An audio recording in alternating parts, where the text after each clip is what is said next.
Good morning, everybody. How's it going? Hope you guys are doing well. I'm doing pretty well myself. Not that you asked, but anyways, I am really excited for today's game, and I hope you guys are too. It should be pretty different, pretty funny, pretty romantic, question mark. um, but yeah, it should be a lot of fun. And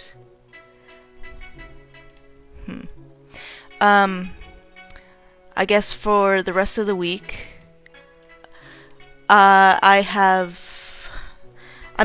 finalized the schedule just yet, but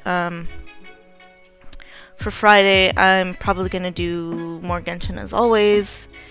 Saturday, we have a very exciting collab happening. And then Monday and Wednesday will probably be some new games. Depending on how long this one goes, if it goes over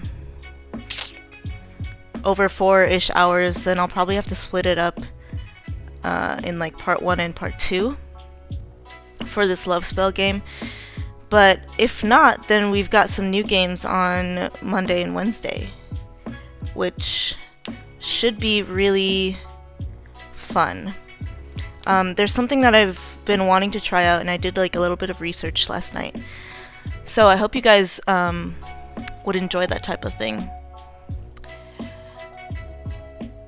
But yeah, I can't believe it's already almost fall. Today's the 10th. And I'm starting classes in a little less than 2 weeks, I think. Which is kind of nerve-wracking, but I'm really hoping that I'll be able to keep streaming at least twice a week. So I appreciate your guys' patience in advance. But yeah, let's get going with this game.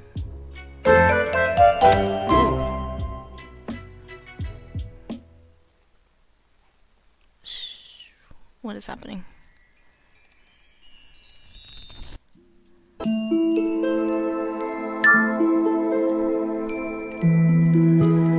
Give me 1 second.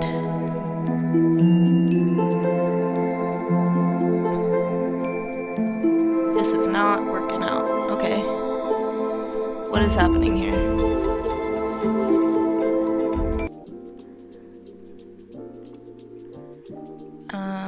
Let me just change this one. Okay. There we go. I don't know why it's not full screen for some reason. Okay, I'm gonna pause the music and let me know if the volume's a little bit loud for me, so I'm gonna turn it down.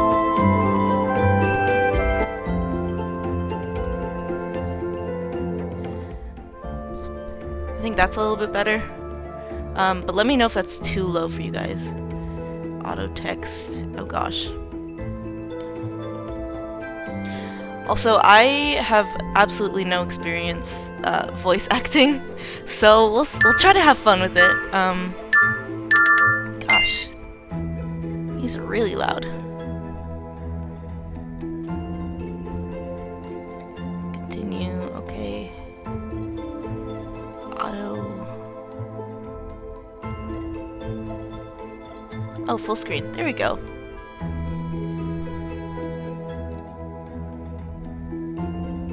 Okay. Let's go!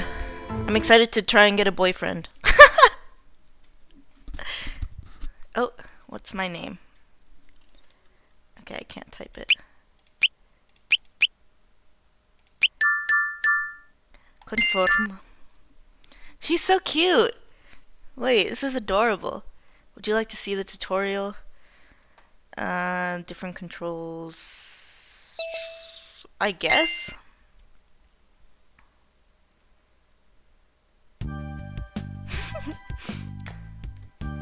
You open your eyes to see a strange pen in front of you.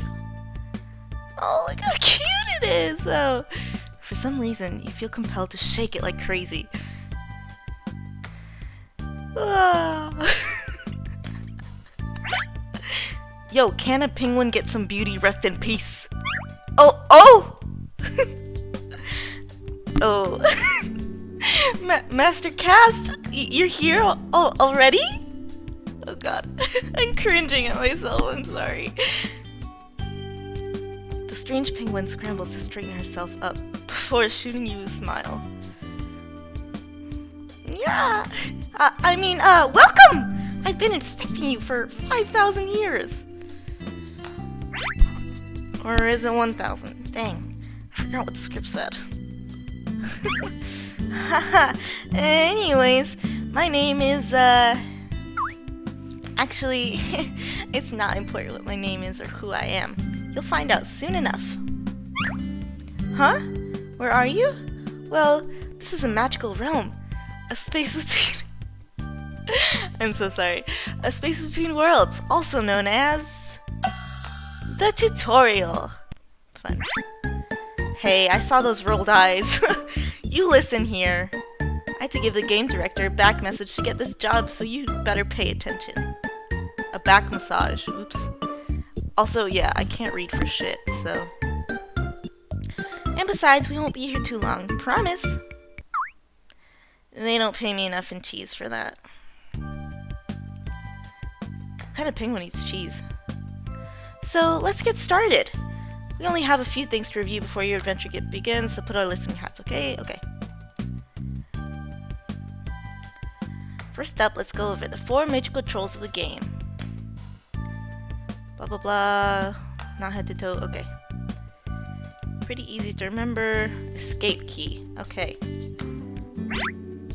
You see, I may or may not have accidentally spilled some dark magic on this key. You're going too fast! Ooh.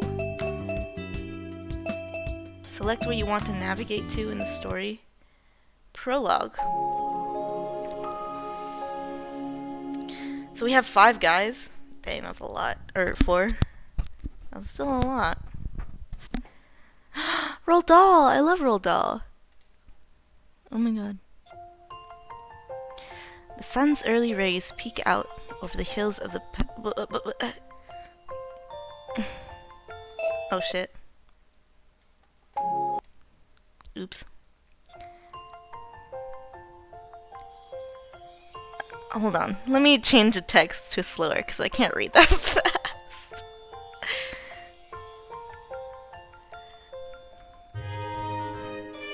As the morning light paints streaks of pastel across the sky, it signals the start of a brand new day. I can't help but stifle a loud yawn as I close the door to my apartment and head out on my morning commute. Another morning, another day, another adventure. God, who says that? Who says that? So I say, but I've hardly slept a wink. I stayed up last night reading too many fanfics again. Class is gonna be a killer. My thoughts linger to the heart-wrenching romantic adventure that kept me up all night yesterday. Seriously though, what even was that cliffhanger? After the heroine finally confessed her love to him too? I need to know what happens or I won't be able to move on with my life. Author, please update soon. Why is this actually relatable though? As I walk through my usual commute, I retrace the steps I've taken many times before. A little bit different today.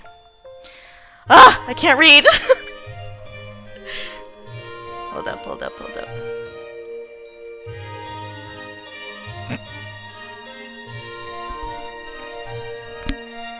Oh wow, that's really slow. My goodness. Okay, let's do it like that. Find many shops and streets, blah blah blah. Heart-shaped decorations. Okay, and advertisements for couples. My eyes follow various couples walking hand in hand, sharing fresh coffee, love-struck looks, and stifled giggles. Another year of lonerdom. At least my favorite snacks will be on sale. My eyes flock to one particularly lovey-dovey couple, sharing donuts as a girl laughs into her boyfriend's coat. Oh, that's cute. The boy smiles as he kisses her forehead. Soft look in his eyes says all one needs to know. I hate this girl. Still, it must be really nice though, having someone you can look at like that. Ugh, what am I saying? I have junk food and video games. I can live out my life like this just fine. I grip the strap of my bag tighter as I pick up the pace towards my bus stop, far away from the crowded streets of lovers.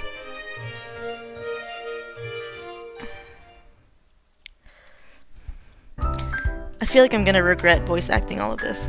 Morning rush hour has officially started. Ooh.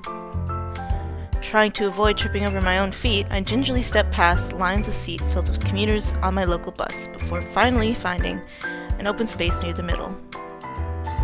I sit down and glance around to see all sorts of people caught up in their daily activities. This music is so cute! Some are reading newspapers, playing phone games, pleasantly chatting. Is this what you do when you're lonely, you people watch? Ah, what a peaceful morning. Ooh. Oh? Oh, look at that thing. So cute. I look down to read a text message from one of my classmates.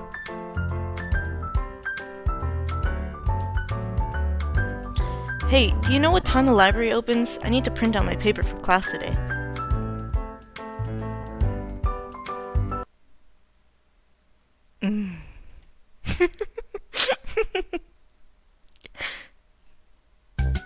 Crap! The paper! This sounds like something I would totally do. I completely forgot that was due today.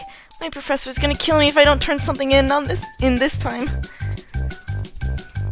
Fanfics are dangerous. I hyperventilate, earning a few strange looks as I type furiously into my phone.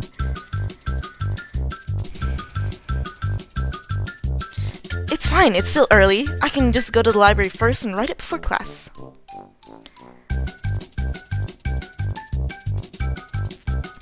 So much for a peaceful morning.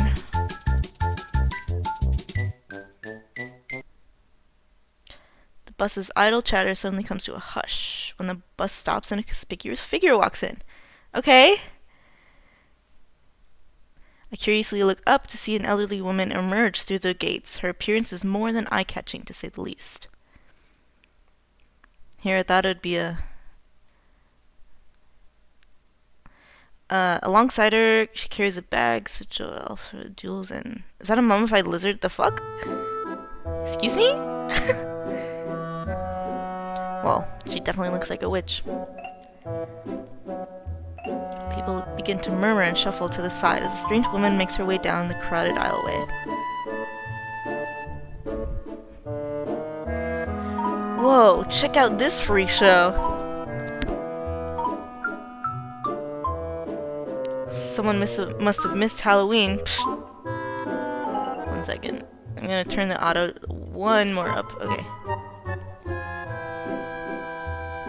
The comments grow louder and ruder, but the old woman's expression remains unfazed as she slowly sits down across from me. Crazy grandma. She's nuts heading out looking like that. Haha, I'm totally tweeting this. Wow, what a life. I narrow my eyes at the foul-mouthed gossipers. Aww. See that? Although her face remains motionless and unfazed, her eyes seem to now hold a tinge of sadness. Aww. No, lady. Grandma, what should I do? Speak up. Hey, just because someone looks a bit different, that doesn't give you any right to look down on them. Haven't you been taught any manners? Jeez, sorry, lady. Gossip stops as the bus takes off. What is the log? Morning rush. Oh, okay. Just like sums up everything. The rest of the patrons go back to tending to their phones and usual business. I catch the eye of the old woman, looking at me. She flashes a small smile in my direction.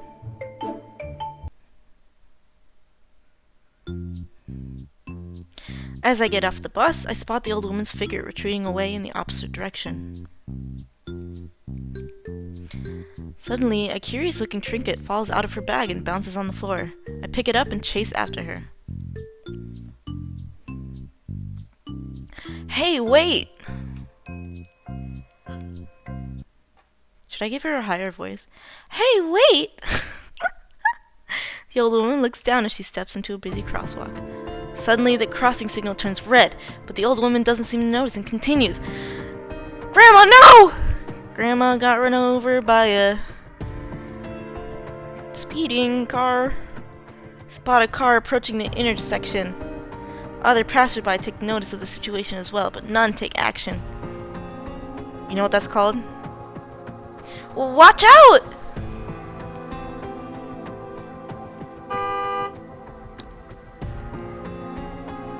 With a desperate lunge, I run and forcefully pull the woman backwards, narrowly avoiding the collision of a speeding car, angling honks while driving by. I let out a shaky breath as I help steady the old woman and bend down to pick up her bag. Ma'am, are you okay? Didn't you see the light change? Suddenly, I look up to the old woman's face to see her grinning from ear to ear. Oh, that's fucking creepy, lady.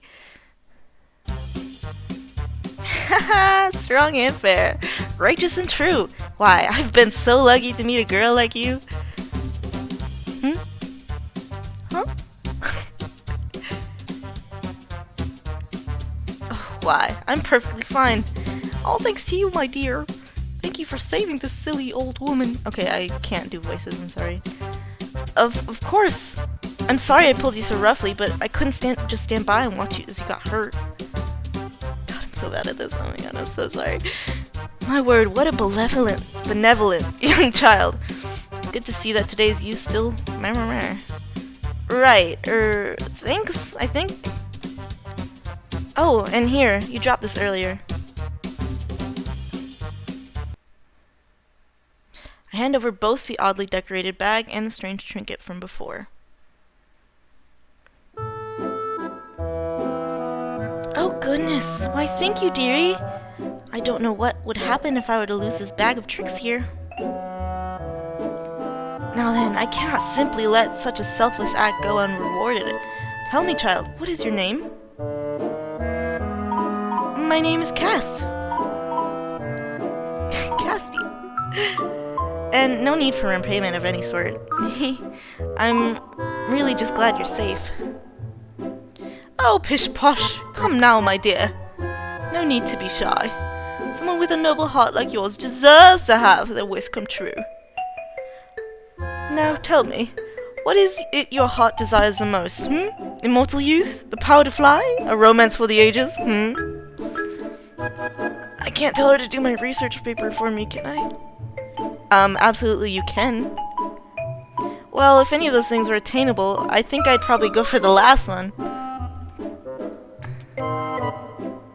Oh, trouble in the romance department, huh? Ha! Well, it's your lucky day. I don't know what this accent is. I just have just the thing to mend your troubles. The old lady rummages through her large bag for a few moments. I tilt my head in confusion when I hear her clanging, sloshing sounds. But I'm quickly distracted when she triumphantly pulls out a small pink notebook emblazoned with gold borders, and a heart-shaped gem in the middle. God, I can't read. Here, my gift to you, dearie. A notebook. A notebook? Why, yes, I suppose you could call it that. This should be able to help make all your wildest, most romantic fantasies come true.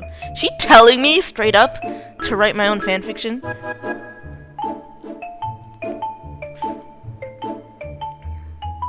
And here, take this too, in case you ever find yourself in need of a friend. Aw, why that's sweet. The old lady hands me a quirky-looking pen. At the top rests a glittery bubble with what seems to resemble a small penguin inside. It reminds me of something I'd find in a young kid's school starter pack. Thanks, lady. I don't want to hurt her feelings, so I guess I'll just take it. Thank you very much, ma'am. You're too kind. A nearby bell tower chimes, signaling the start of a new hour. I gasp loudly as I remember my unwritten paper due next class. RIP. Oh, well, it was nice meeting you. I need to go now, but thank you for the gifts.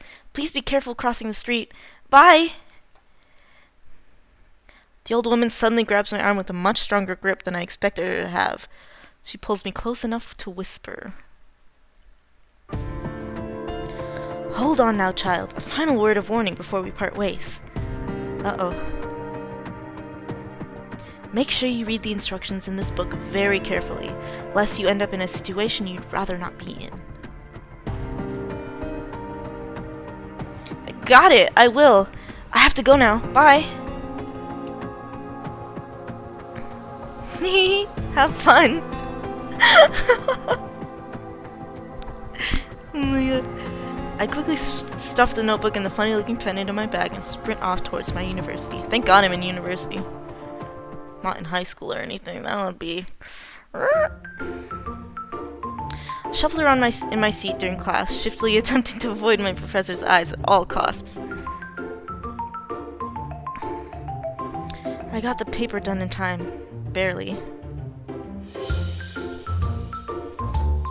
But no one mentioned a stupid quiz.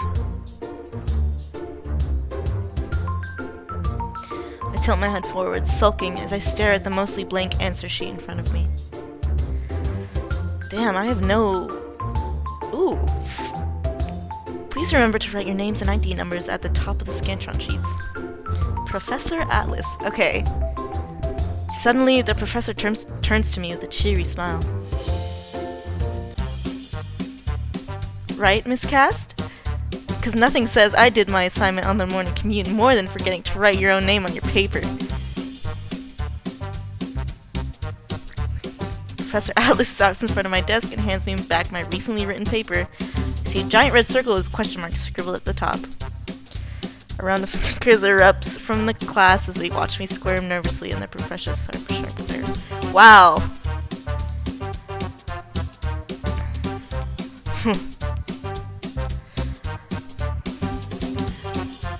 He didn't have to call me out like that.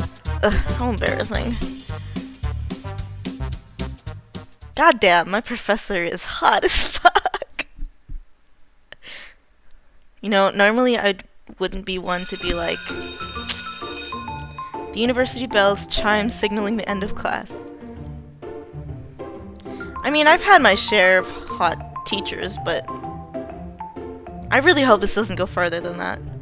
To drop their quizzes off at the front. I eye Professor Atlas as he stays behind, eagerly talking to some more than eager female students. I mentally whisper a small prayer before submitting my quiz into the stack with a resigned sigh and turn to leave. Ah, Cast! Please remember to write your name on next week's assignment. Alright, dude. After all, it's oh so terribly difficult trying to figure out which paper is yours. At his words, the group of female students giggle and snicker in my direction. Bruh, do you have fun clowning me in class? I narrow my eyes slightly at the mocking smile that tugs on my professor's lips before trudging to the door. A demon, that's what he is.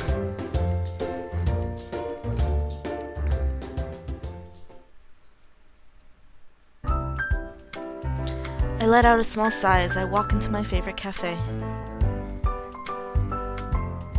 Cafe Estrella. It's a small coffee shop hidden down an alley behind campus. Due to its almost secretive location, it's normally quiet. So, what's with this crowd then? An unusually large crowd of young girls line up through the small cafe. Young girls, you say? When I manage to push my way to the front, I notice the source of all the commotion and attention.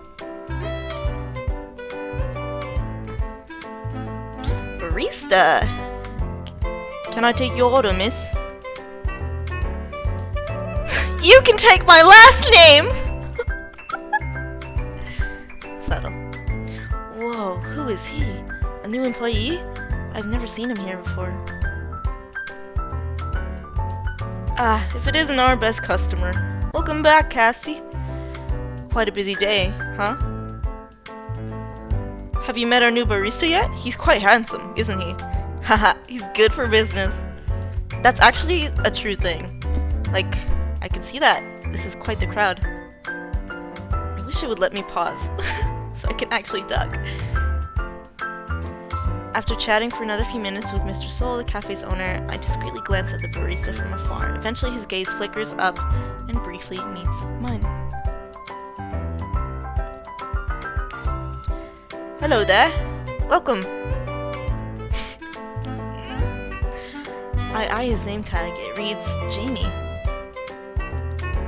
Jamie, you say? He's really cute, but somehow he looks a little familiar. Can't put my finger on why. I snap back in. The swooning girl knocks into me on her way out. I realize then that my typically quiet haven has presently been overtaken. I sigh as I make my way outside amidst the chaos. I pout angrily as I walk out of the bustling cafe. Today sucks. Whatever. At least I did manage to get some delicious coffee. Maybe this is a pick-me-up I needed. Oh! I feel a forceful shove from behind. Oh, my coffee! I don't even drink coffee, but shit, man. Out of instinct, I close my eyes as I'm about to tumble forward towards the hard concrete. But to my surprise, I crash into a much softer surface. Ooh, some K-drama shit going down. There he is! After him! Huh? My attention is drawn to the sounds of running as I glance back to see a man's retreating figure sprinting off as two other men in suits give chase after him. Huh? What is happening? But my attention is directed forward again as a strong scent of masculine cologne fills the air. Oh, I slowly lift my gaze to discover I'm essentially cuddled to the chest of a very large, very angry-looking man. Oh god. Oh god! Great! Oh my god. I'm so sorry! As my situation sinks in, I jump off him quick as a cat, only to realize my what was once an iced latte is now soaked into the man's expensive-looking red suit. Ugh, great. Just great. This was a brand new suit, too. So much for that. Oh my gosh! I am so sorry. I'll clean it up. I quickly grab some napkins and attempt to pat the suit dry. Yanks my arm away and growls at me? Sir? That's how you plan to clean up a suit that's worth more than $1 million? $1 million? $1 million?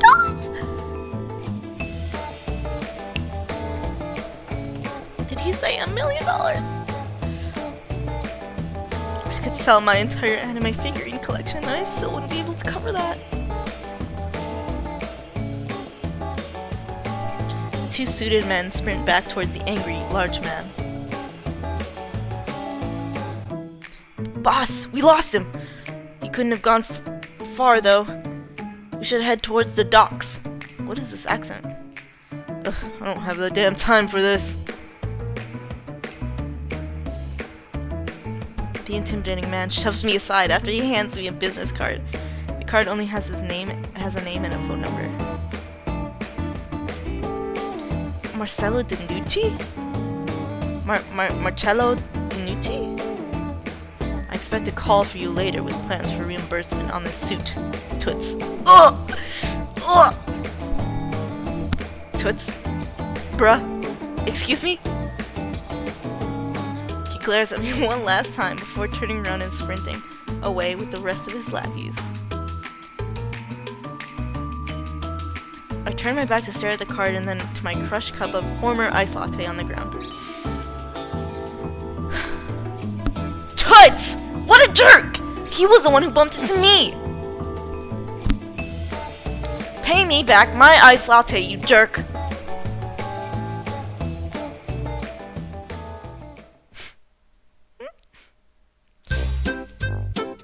I drag my feet through the streets as a loud sigh escapes me. Could this gay day get any worse? I need a drink. No, scratch that. I need two. Just as I reach out to grab the local pub's door, it swings open from the other side, hitting me square in the face. Damn, this is a rough day. Ow. Oh. Oh, shoot. I'm so sorry. Are you okay? Wait a minute. Casty? Is that really you? Hello, sir. I feel a shiver run down my spine as I slowly turn my head to meet a pair of familiar ice blue eyes. Enix? What are you doing here? Enix is such a cool name. Pfft, what's with the face, huh? Is that any way to greet a friend you haven't seen in so long?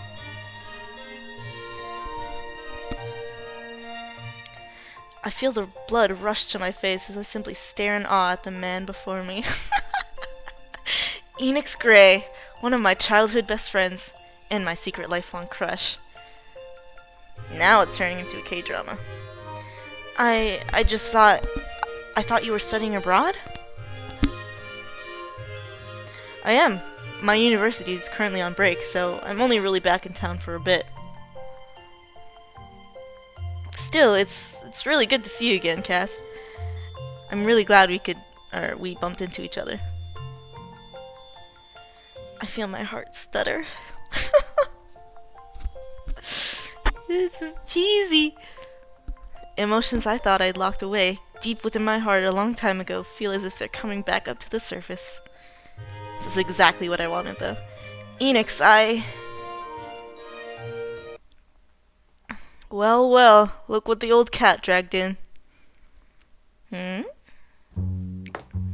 At that voice, another familiar-looking young woman struts out through the door and onto the sidewalk beside us.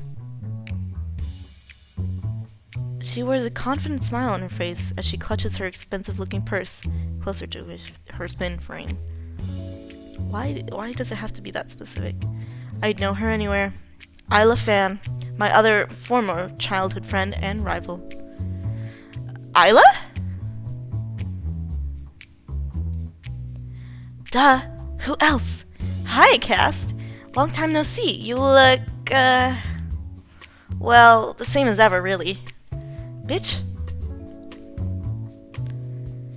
Isla turns to face Enix and gives him a quick kiss on the cheek.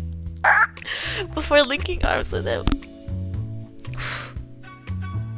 She narrows her eyes at me before flashing Enix a coy smile, almost as if to make sure I'm watching.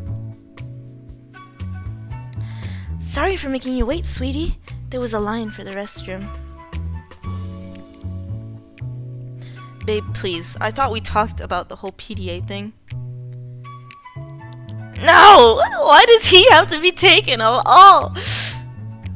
I cast my gaze down as memories that I would have much preferred to never remember rushed back to my mind. Tug at the hem of my dress before looking up. Oh, right. I forgot you guys are dating now. How times change, huh? I, never got the chance to properly congratulate you both. Why, thanks! We're just celebrating at the bar like the good old days. After all, Enix was just accepted into our university's medical program. That's dope. Medical program? Wow! I never would have guessed that from you, Enix. Yeah, well, I'm studying to become a doctor now. Now that's hot. Not gonna lie. A truly remarkable career choice. And I was just accepted in law schools overseas too. And what about you, Cast? What's your life plan looking like? What is my life plan looking like? I can't help but slowly cast my gaze down slightly. Oh, do I not have a plan? Life plan? I don't even know what I'm gonna eat for dinner tonight. I just finished my general course requirements, but I'm still not decided on a major. Psh, some things really never do change, do they? Well, we have to go, but it was nice seeing you, Cast. Let's all hang out one day, for old time's sake, you know? Ta-ta! Oh, God. Enix and I lock eyes for a few moments before he blinks away and slowly waves. I watch as they walk off, hand in hand, down a familiar street and out of sight. Yo, this day fucking sucks. I spin around and quickly wipe the tears forming in my eyes. I take a few deep breaths before I walk into the bar. I'm gonna need like 5 or 6 drinks now. Old time's my ass.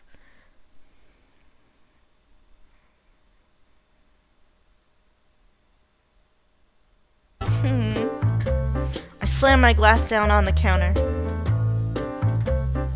Another one! I didn't even know that was gonna... I need to drink this entire day away, goddammit. Drink responsibly, kids. Oh dear. Sounds like someone's had quite a rough day. Oh, rough doesn't even cover it. I just had the worst day in my entire life. Again? Bitch? I wonder what happened this time. Ugh. First, my demon teacher makes fun of me in front of the whole class. That was my hiccup. Everyone thinks he's this perfect stud, but I see right through him. He's a tyrant. Huh. Ouch. Don't tell me again you forgot. Don't tell me you forgot to write your name on your assignment again. Yes.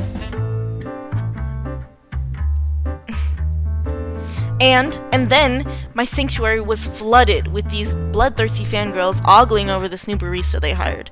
So I couldn't get any studying done. Oh, I think I've seen that new barista around. Looks oddly familiar for some reason, doesn't he?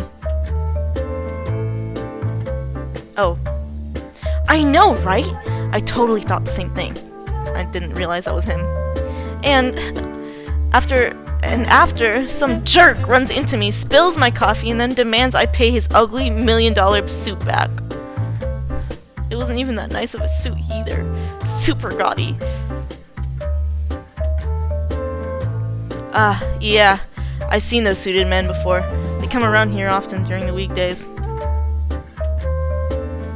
They're quite a lively bunch, but they don't seem to be from around here.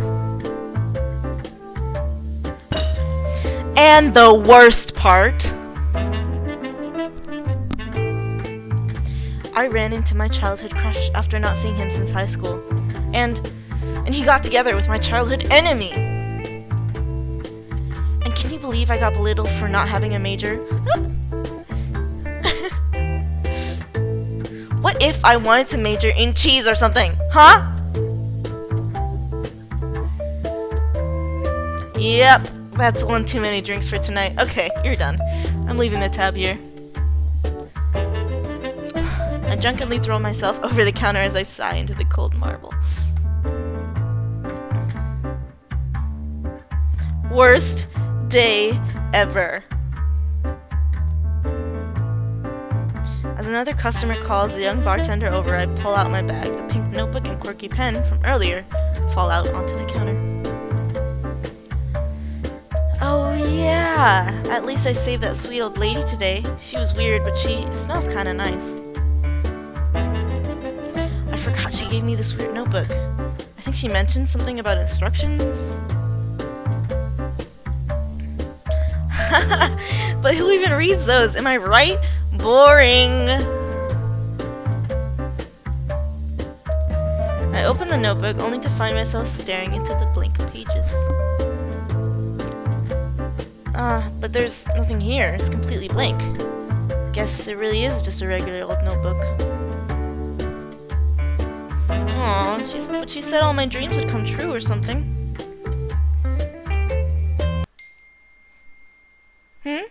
Oh, wait. There's something written here at the front.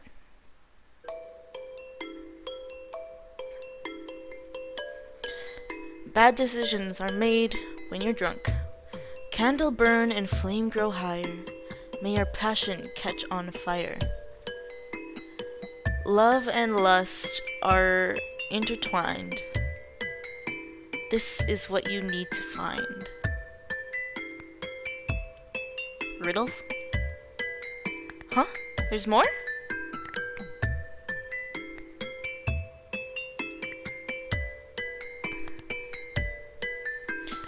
Write a name into this book. Thus a spell shall be cast.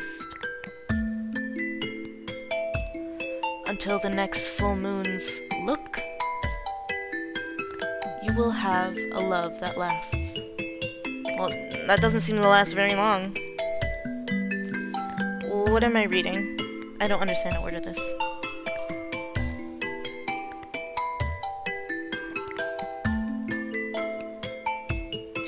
Beware of the power above and below. God, cursive is really hard to read. For the heart heeds no mistress. Should you become entangled in thorns, true love's call will be your seamstress. Sounds like some Cinderella shit. Cinderella shit. Is it about sewing? I don't understand anything. But it said to write someone's name in? Maybe it's like a hex book or something? Ha, yeah, that's it. Whose name should I write down? Isla. Imagine. Enix Gray, Florian Atlas, Florian. The jerk. The childhood friend. Fuck him for falling in love with my enemy.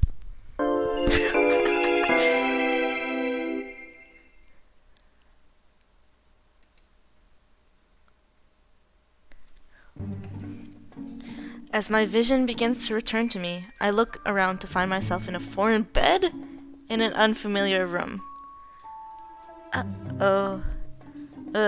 What a weird dream. I suddenly grip my head as a throbbing headache hits me full swing. Vague memories slowly begin to resurface in my mind.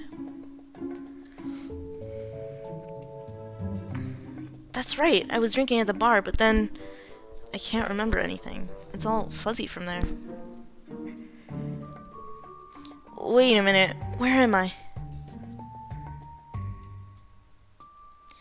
Oh my god, don't tell me. Did I actually go home with someone? Whose room is this? As panic begins to settle into the pit of my stomach, terrible scenarios flood my thoughts. Oh god. Suddenly, the lights flicker on and a familiar voice draws my attention. Oh, it's a full moon already. You're finally up, huh?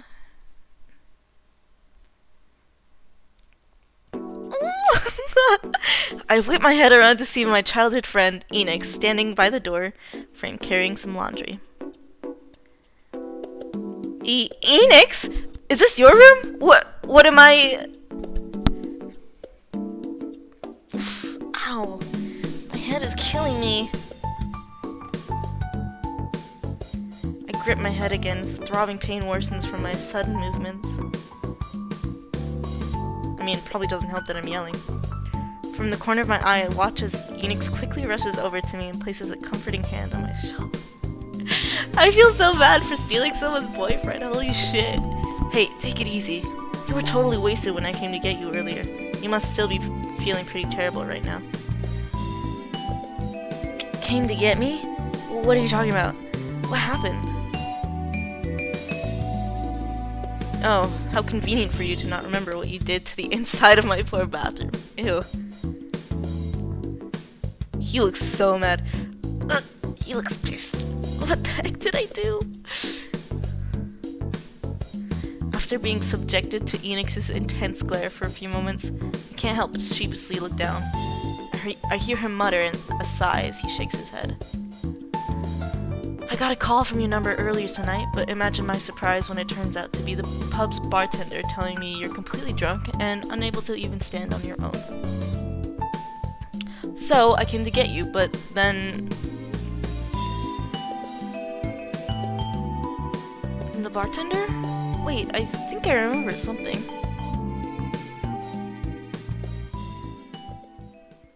What did I do?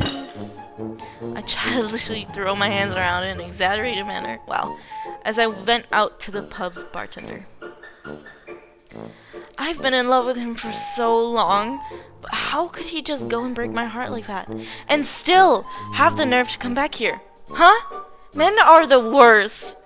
Oh my, you must really like him, huh? So, what's his name? His name is Enix. It's such a stupidly perfect name, just like him. He's perfect and stupid.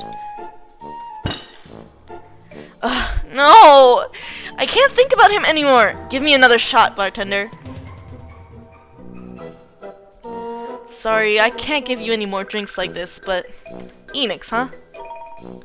Don't worry, I think I can help you out. You said he's back in town now, right? Do you have his number?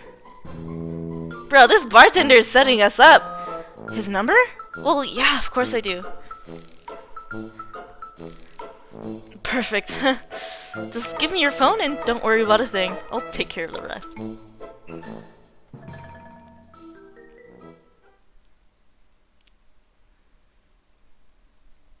What a clutch bartender. My jaw drops as I piece together the bartender's words and corresponding actions. I'll sue him! I'll totally sue that meddling bartender! And so, I just brought you back here, cause... Wait, hey, have you even been listening to me this whole time? What? Oh, I mean, yeah, totally. Cast.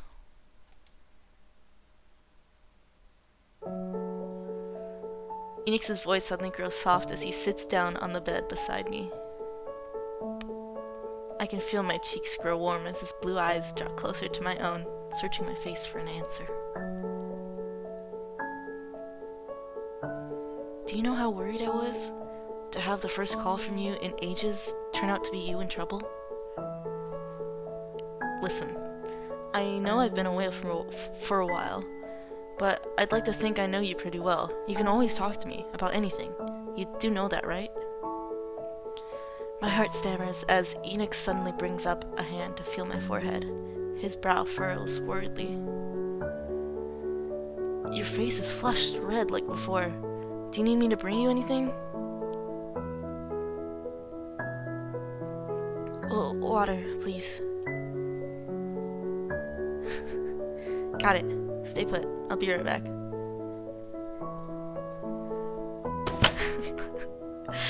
When Enix leaves the room, emotions tug at my heart and I heave a breath of relief. As I look around the room, I abruptly catch my appearance in a nearby mirror and cringe. Oh fuck. How could I let this happen? He's the last person I ever wanted to see me like this. Reaching over to look for my phone, I realize there's still a few moving boxes sprawled around the floor. He's barely gotten back home and I'm already causing him trouble. Oh, time to feel guilty. I finally spot my phone on a nearby table. As I slowly get out of bed, I spy my half-open box full of familiar toy monster figurines next to the bed. My eyes widen as a wave of nostalgia hits me from seeing the toys. I can't help but smile as I pick one up. Oh, I remember this little guy. We'd play with these all the time. I can't believe he still has them. That's so cute. Oh, wow, look at this one. What a trip down memory lane. I wonder what others he's kept. A little peek won't hurt, right? Is this a new hobby of yours? Going around puking in people's new bathrooms and then invading their privacy? Caught. No, I was looking for my phone. And then I spotted the box open and saw this little guy. Enix, these are so old. I'm surprised you still have them. Do you remember when we got these together? How could I forget? The toy store only had one Miss Moon figure left, and you wanted her so bad for me that you traded me your entire Netramon collection for it. Still a pretty good deal to this day, I gotta admit. I can't help but smile warmly as I hold the small toy monster. A gentle feeling of warmth washes over me, thinking back on all of the childhood memories with Enix. The hours we'd spend thinking up names and stories for each little monster, the adventures we took them on together. Aww. That's why childhood friend love stories are like the best. I didn't know it at the time, but those would end up being some of the happiest days of my life. But nothing can last forever. As I reach out to open the box and put the toy back, a framed photo of Isla and Enix smiling together peeks out, and it brings me back to cold reality. Oh shit. What am I doing? I shouldn't even be here. Things aren't the same as back then, not even close. Just as I quickly stand up, a sudden wave of dizziness overpowers me. I begin to sway slightly before I feel something firm steady me. I breathe in a familiar scent as I slowly look up to peer into Enix's worried face. My face flushes different shades of red, and I realize we're much closer than I anticipated.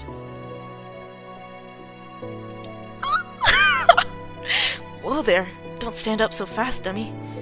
You're still really hungover. Are you trying to get yourself hurt? Enix, I should go now. Are you crazy? You can barely stand.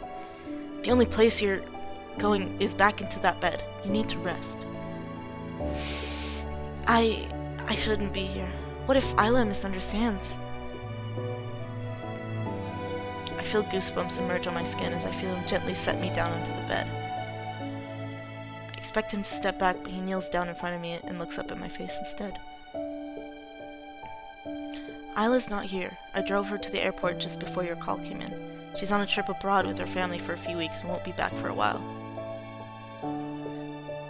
And what is there to misunderstand? I can't help but my best friend after not seeing her for the last few years.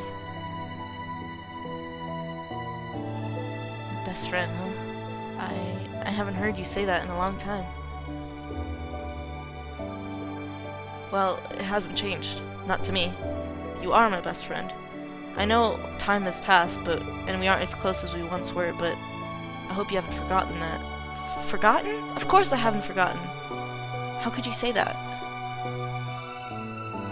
Then stop putting up a fight and stay a little longer, alright? I don't feel comfortable letting you be alone when you're in this shape. Cute. Please, Cass, let me help you. I nod slowly as I look down, unable to get out another word. My heart feels heavy, but happy. I miss my best friend.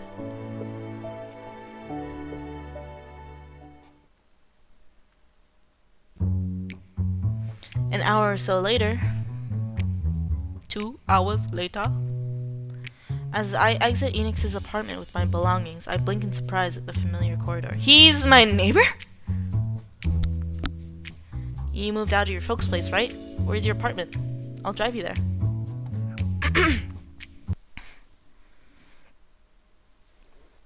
Closer than you might think? My mouth gapes in disbelief as I repeatedly look over at the apartment number next door to Enix's. We're next door neighbors. Considering it must be the effect of the lingering alcohol in my system, I rub my eyes and look again. Sure enough, it stays the same. Enix peers over to where I'm staring and raises an eyebrow. What is it? Do you know someone who lives there or something? Yeah, me. I live there. This is my apartment. Wait, Seriously? Yeah, I heard someone moved in next door late last week, but I had no idea who. It was you? This is unreal!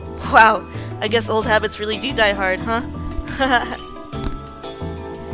We're just destined to be lifelong neighbors, you and I. Ah, so he's the classic boy next door. Hold on, that means... Cass, don't tell me you're the cook next door I keep hearing belt out anime openings in the shower every morning. What?! Excuse me? You hear that? Just how thin are these stupid overpriced walls? Man, I was totally wondering who was watching My Villain Academia next door. This is priceless! Phoenix's laughter only grows louder at my tongue-frownded expression. Oh my god, that's so embarrassing. A few minutes later, he regains his composure and walks closer to me. My heart begins to race as he raises his hand to...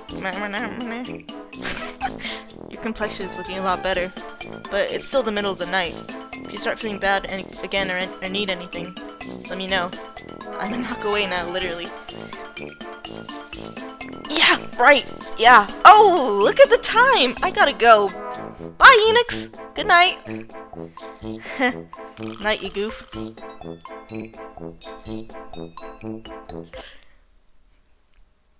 I don't know if I'm cringing or if I'm like... I breathe heavily as I quickly close the door to my apartment. Still in disbelief, I slide my back down the door, holding a hand to my still rapidly pounding heart. I can't believe it. Is this all really happening? Am I the other woman? He's actually here. He's back. Please, if this is just another dream, don't let me wake up. Not yet.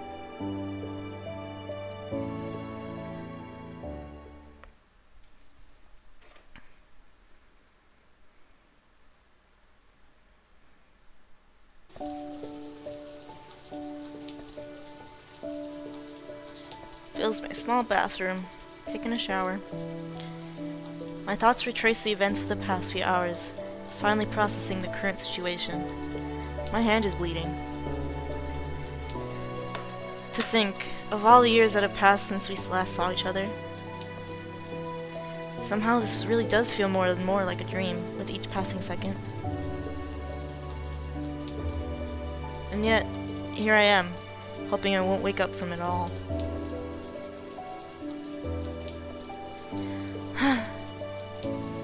That's a nice-ass shower, goddamn. I turn off the shower and grab a towel, still lost in thought. As I begin to put on my pajamas, I look in the mirror and see the reflection of a small pink penguin staring back at me. Huh?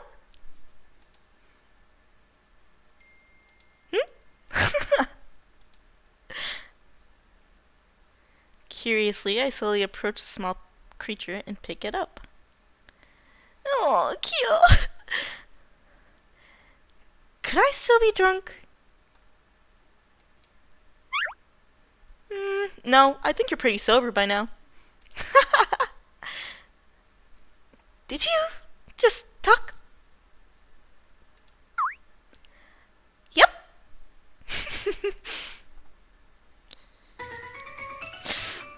I'm not gonna scream, but... Ah! Oh! Oh, why did I throw it? I immediately throw the creature as I scream and pull my towel closer. Who are you? What are you doing in my bathroom? What are you? I can explain. Just please put the shampoo bottle down. I mean no harm. Why are you talking? Are you a penguin? Penguins don't talk. My name is Philia. I'm a messenger of love. You summoned me. Should I call the cops or animal control? Neither! I'm no criminal nor wild beast. Please, listen to what I have to say. Sounds like Mickey Mouse. Don't come closer. You hear me? Suddenly, as I'm pressed against my bathroom door, holding a shampoo bottle defensively at the small creature, a loud bang resounds through my apartment as if my front door was kicked open. Oh my god, am I getting double robbed at the same time? Why is this happening to me? I turn around to see that the mysterious pink penguin has now vanished into thin air. Huh? After a few moments, I can't help but jump as someone knocks loudly from the other side of the bathroom door. Oh god. Hey, are you okay? I heard a terrible scream. Hell, I think the whole apartment complex heard it. Enix! I'm sorry. I'm fine. It was just a penguin or something. I can't hear you. Are you hurt? I'm coming in, okay? No? Please don't come in. No, wait! Don't you dare come in right now.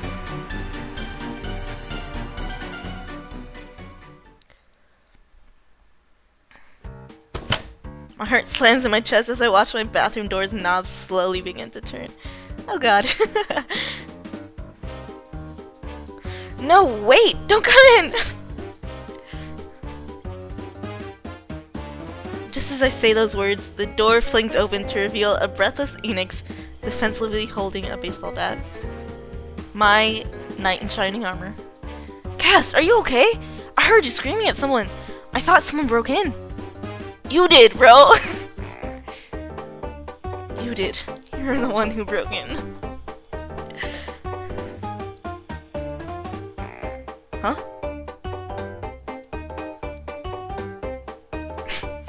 Enix slowly looks down to see that I'm holding a mere towel over my half-naked body, the realization of the situation quickly setting in. Oh.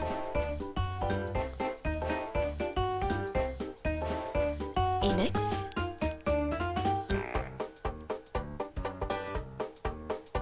Yeah? Get out!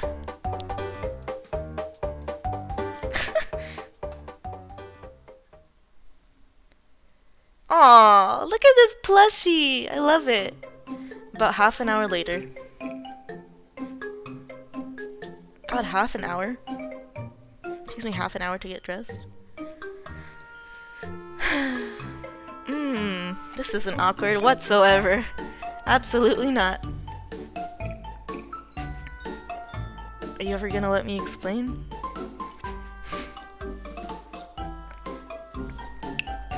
No, shut up. Cass, I've known you since I was in diapers. I've seen more than that over the years, and you know it. We aren't kids, Enix. How could you just barge into someone's apartment holding a baseball bat like that? Are you crazy? Oh, gee, I'm sorry, but it's not every day your drunk neighbor screams like she's getting murdered at 3 in the morning. His face!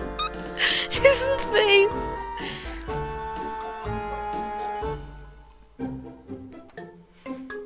This is so awkward, oh my god.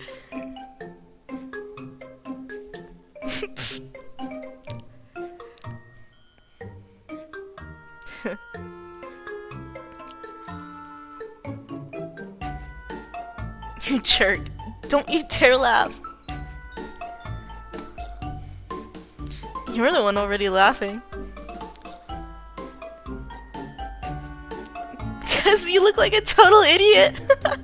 You should have seen your face holding that bat. You know, I was here genuinely concerned for you, for your well-being. Next time, you and your kitty-themed shower caps are on your own. Huh? After a few moments, Enix and I break out into hard laughter over the nonsensical situation. It takes a few moments to gather our wits about us as we just glance at the other and laugh harder.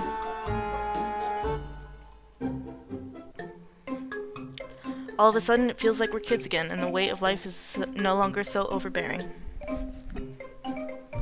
after what feels like 5 straight minutes of laughing and poking fun at the other. Enoch speaks up, wiping away forming tears from his eyes. Man, I don't think I've laughed like that hard in years. You really haven't changed, you know that, Cast? I miss you, dummy.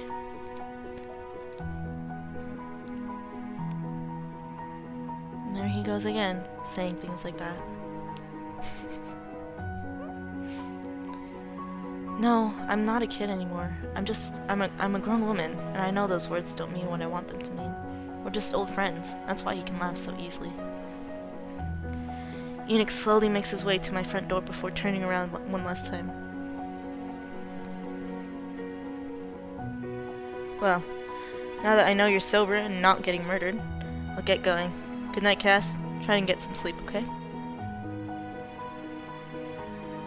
Yeah, I'll do my best. You too. Thank you for everything, Enix. Good night. As Enix exits through the door, I'm unable to swallow the words I desperately want to say, but my voice betrays me. And I missed you too, you dumb butt. Enix slightly stops and glances over his shoulder as he shoots me a smile I haven't seen in years.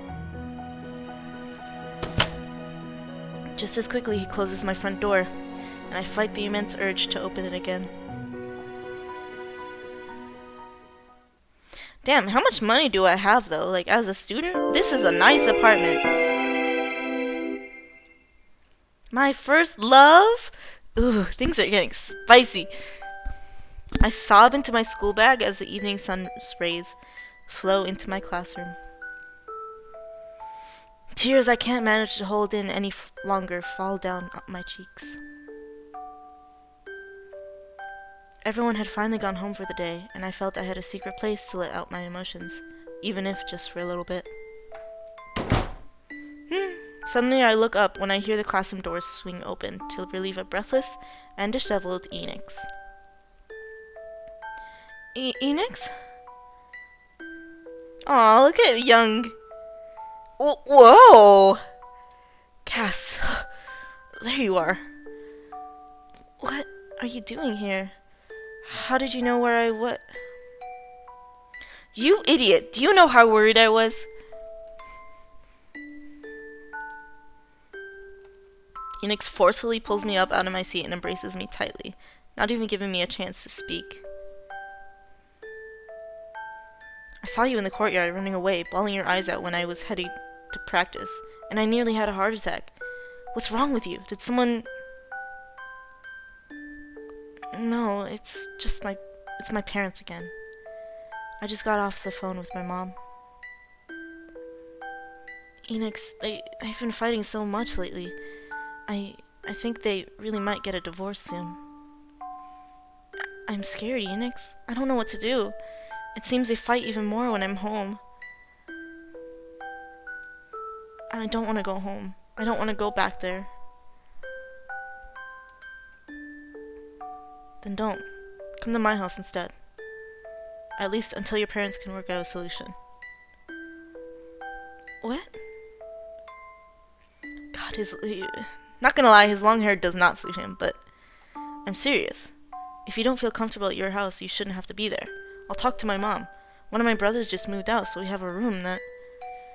Enix, it's impossible. There's no way. Cass, look at me. Nothing is impossible. If you just believe. I know it might feel like you're all alone right now, but you're not. You've never been. I'm right here. No matter what happens, I'll always be here for you. I promise. I won't let you go through this alone, so don't keep your feelings bottled up inside. Not from me. Aw, no wonder she loves him. If you need to cry, then cry. I'll be right here, and I'm not going anywhere. We all need a friend like that. Goddamn. Beep, beep, beep, beep. I extend out a hand from under my covers as I silence my alarm clock. Slowly, I turn around to face my ceiling. Somehow, I feel like I didn't sleep a wink. The rumble of lightning in the distance catches my attention as I peek through the curtains. What a cute plush. Dark skies approach in the horizon.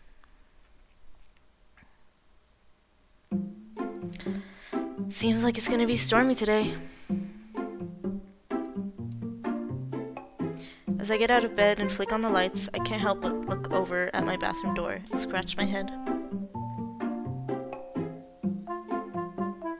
Yesterday doesn't even feel like it was real at all. Did I just imagine all of that?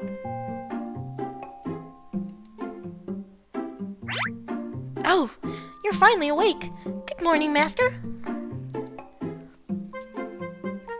Glancing down, I see the small pink penguin from yesterday peeking through my bedroom door, looking as real as ever. Oh no, there it is again. The weird penguin hallucination.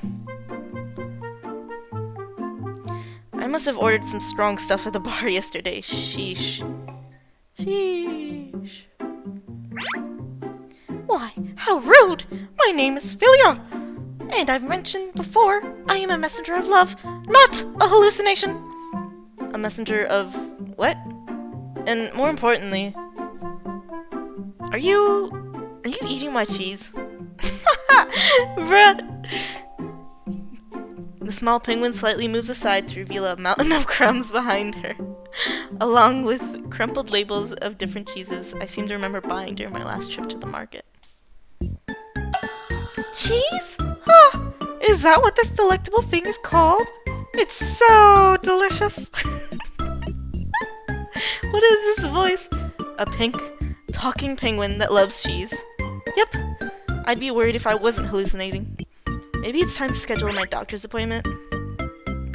For the last time, I'm not a hallucination. I'm a magical being sent to help you. You summoned me when you wrote in the love spell. The love spell? Yes, surely you must remember that. You know, the pink book that my master gave you yesterday in exchange for saving her life. It's like this big, kind of shiny. Wait, are you talking about the old lady's notebook? Oh, old lady! How dare you, human! Listen up! Even if you are my current master, I won't allow you to insult my real master like that. She's the most powerful witch in the world, I'll have you know. Did you say witch? Yes. Now do you remember? She handed you a pink notebook and a really adorable looking pen. The pen was, you know, actually me in my other form. Get it? Because I'm a penguin. But, Yep, I get it now. Now give me a second while I call my therapist and then the zoo, okay? Oh, why are you so mean? Why won't you believe me? I am telling the truth. Oh. Okay, don't cry. I'll pretend that I believe you, yeah?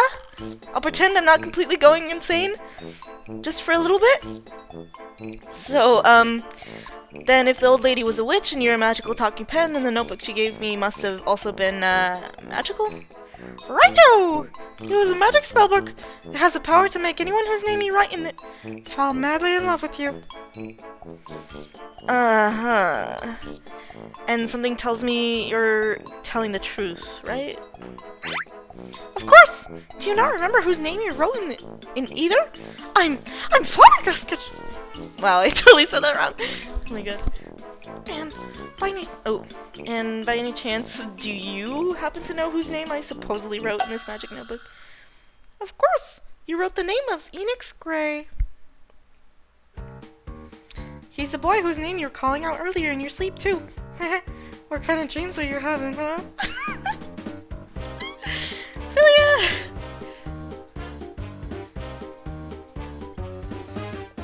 Yep, I'm going back to sleep. I'll just reject everything and then she'll go away. Yep, everything's fine. This is fine. You really don't remember, huh? What a forgetful human you are. What to do? I told you I don't remember any of it. Oh, I told you I don't remember. Oops. Wait. The cold shiver runs down my spine as a foggy memory begins to become clear. Memories of last night begin swarming back to me. Voicing people is tiring. Dang. I open the notebook, only to stare into the blank pages.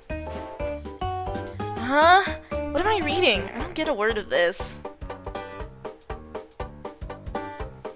Is it about sewing? I don't understand anything. But it said to write someone's name in. Maybe it's like a hex book. Yeah, that's it. In that case. This one's for breaking my heart, Enix, you idiot.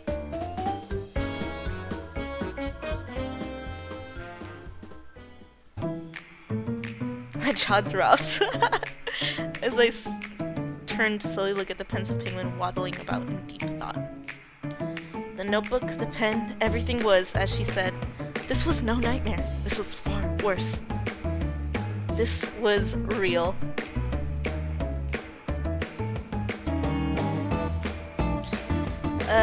Philia, was it? I think I remember... Oh, thank goodness! I was really running out of ideas here.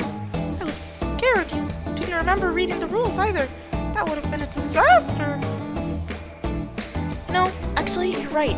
I know why I don't remember reading the rules, or anything for that matter. Philia, I was kinda, drunk when I opened that book. I thought it was a hex book or something, not a love spell, or whatever it is. Oh. You're not mad, are you? No, I'm not mad. Oh, I'm furious! There it is. Do you have any idea what terrible disasters you could have caused by being so irresponsible? Aren't you supposed to be an adult? Consider my feathers ruffled. Wait, Philia, a love spell can't possibly work on Enix. He already has someone he loves. Psst, wrong, you fool. Fool. A fool? Mr. Enix is definitely in love with you right now. Besides, it is not completely rare to find a mortal that's in love with two or more different people at the same time. Yeah, but that doesn't make it right. I'm the other woman! I'm the other woman! Well, it's fine, because I can just break the spell, right? Bzz, wrong again! You're an idiot. This penguin! Idiot. The spell itself will naturally stop at the next full moon. It was, you know, written in the instructions. Not that you know, of course. Crazy drunk lady. This is what my life has come to. Magic penguin sass. Huh. I guess it could be worse. So, I might as well explain. This spell is only designed to let you experience the temporary passions of love with the person whose name you wrote in it. So, in a few weeks from now, Mr. Enix will forget all that's happened since the day you wrote inside the book. See? Nothing to worry about. Philia, it's not that simple. I can't take this lightly. Enix is a very special person to me. Besides, he's already in a relationship with someone else. I can't mess around with someone like him, even if it's only for a month or whatever. I'll do my best to stay away from him until the month is over. Yes, it's for the best. Oops. Huh? What do you mean, oops? Suddenly, my doorbell chime rings. Why? What did you do, penguin? I'm a penguin.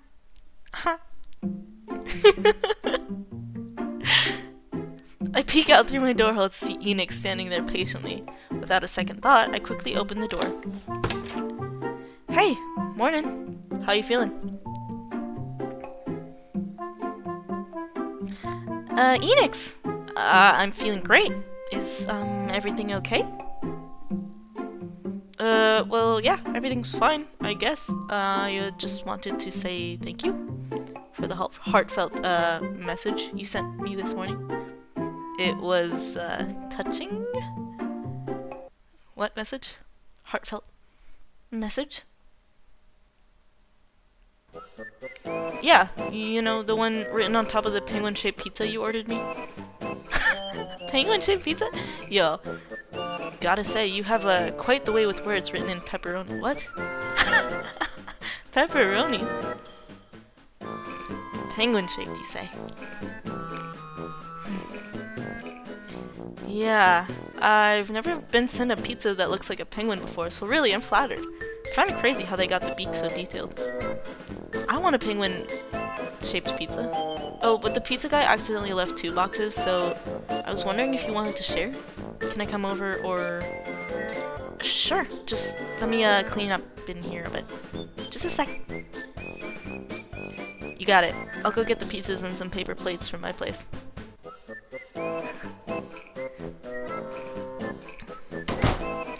I quickly close the door as I turn on my heels towards my bedroom. Philia!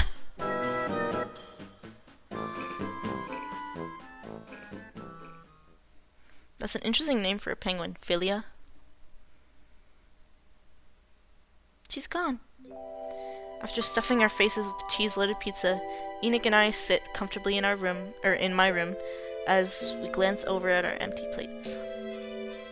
Not gonna lie, that was some pretty good pizza, even if it did look like a weird penguin. Thanks for sharing. Think yourself, dummy. You ordered it, right?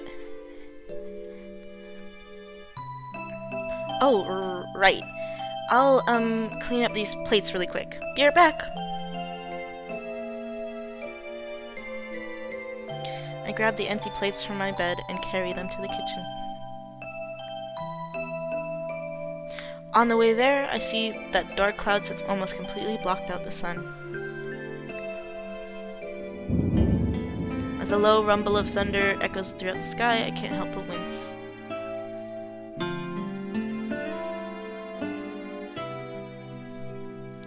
I shuffle back to my room to see Enoch staring intently at my collection of my favorite childhood magical girl character, Miss Moon. Cute! You still collect these?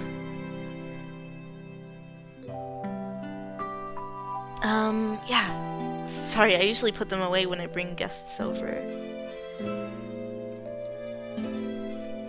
That's awesome! Man, you really make me want to step up my collection game. Some of these are totally vintage. What? You mean that? Of course I mean that. She's your favorite, isn't she? You always loved her growing up, too. Holy shit. You're the first person to say that, you know. What do you mean? There are 11 episodes in this game? Everyone I've brought here from my university always teases me or laughs and says that collecting toys like that is so childish. And that I should act more like an adult. Even my parents have told me to grow up and sell them. You're the first person to say otherwise. I think that's why I was so surprised when I saw your box yesterday, with all of our old toys inside. Why would I say anything otherwise? I know how much happiness she always brought you as a kid, and I think it's safe to assume she still holds a special place for you, right? Aw, he's so considerate. I lock up with...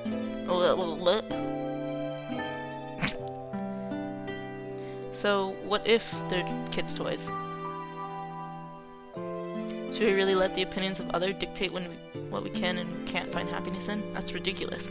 Once we pass a certain age, we just have to stop liking the things that make us happy because it doesn't conform to views that other people have?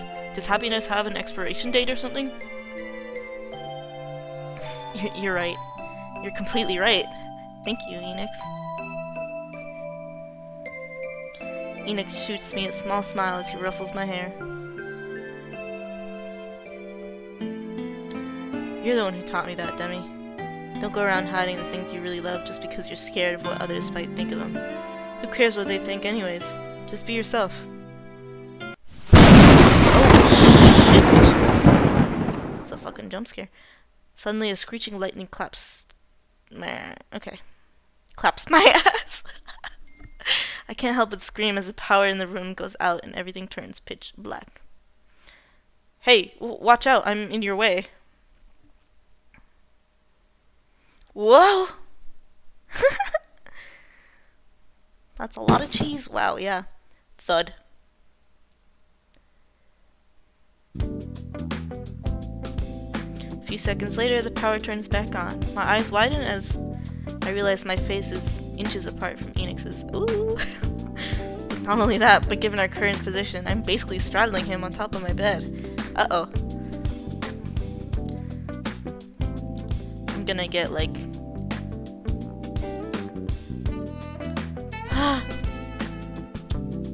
What is this music? Wait a second. Wait a second. What should I do?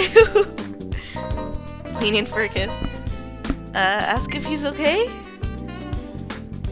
It's not right to, like, go after a guy who's already taken.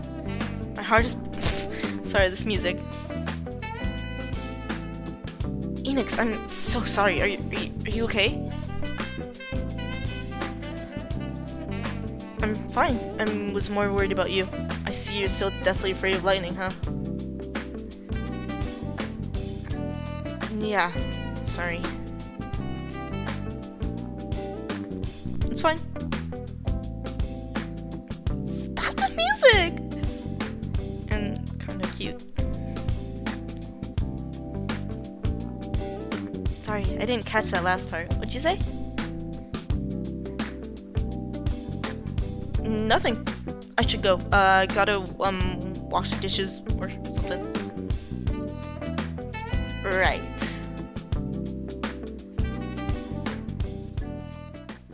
Oh my god. Who should I get with then? The mafia boss? Is this gonna be like any steamy stuff?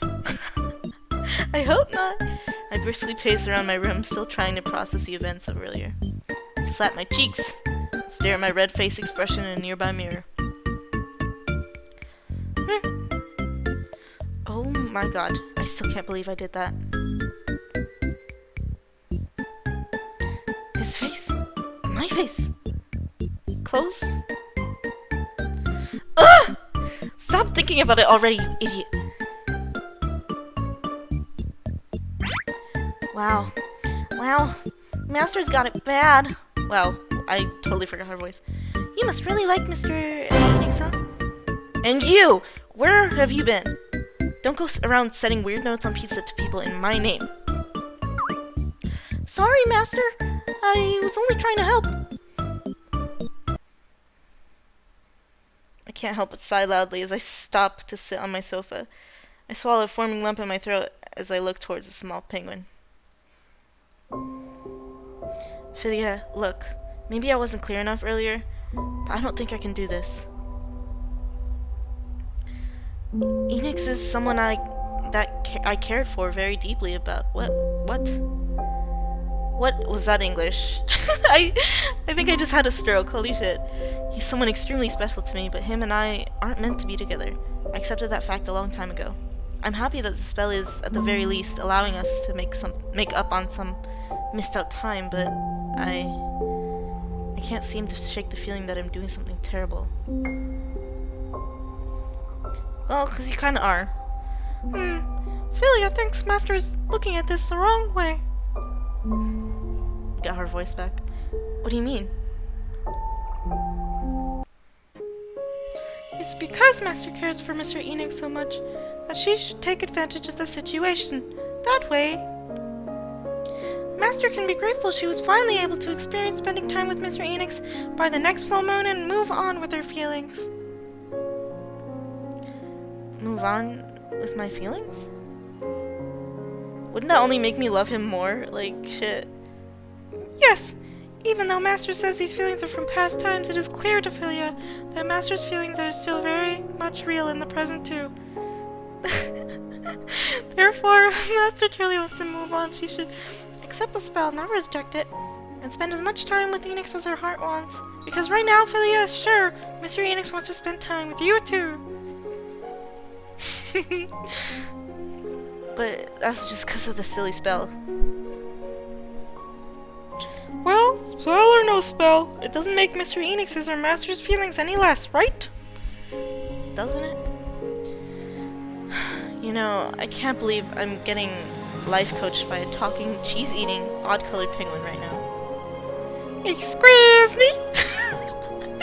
Wisdom comes in all shapes, colors, and sizes, Master. You should not discriminate. I think I understand what you're saying, Philia. If I'm honest, my heart jumped when he said he wanted to spend time with me.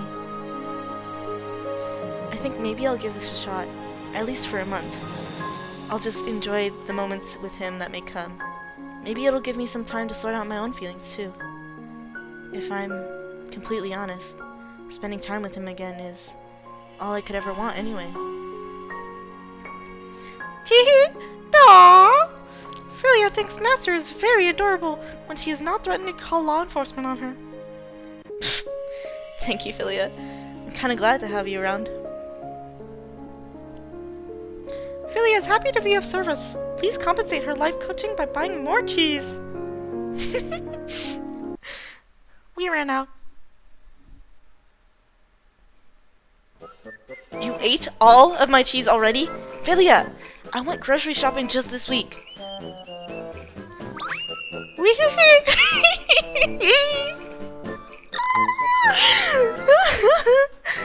Come back here, you little cheese-devouring gremlin. Oh god. The comical banter continues throughout my apartment, but in my heart, Philia's words echo over and over.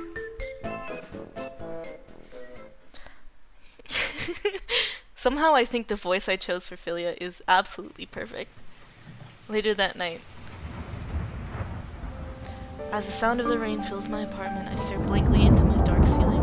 Sleep evades me. You know, Philia's right.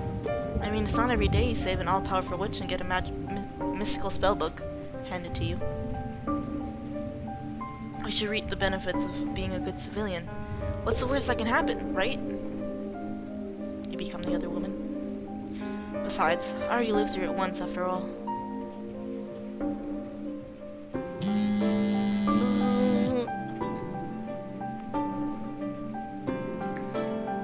A message? At this hour? At 1 in the morning? Girl, what are you doing? Hey, you up? Yeah, is everything okay? It's pretty late. Oh, shoot, sorry. I didn't even notice the time. I was up binging this new anime series I found. Which, by the way, is totally badass. It's called Slayer Demon. You gotta see it. I'm sending you the link tomorrow. Of course, that's what he's doing up at this hour. Isn't he a medical student? Also, I have a few friends abroad that I've studied with flying into town for the weekend. We all wanted to hang out tomorrow and stuff. Wanna come? Smiley face? Sure, sounds like fun.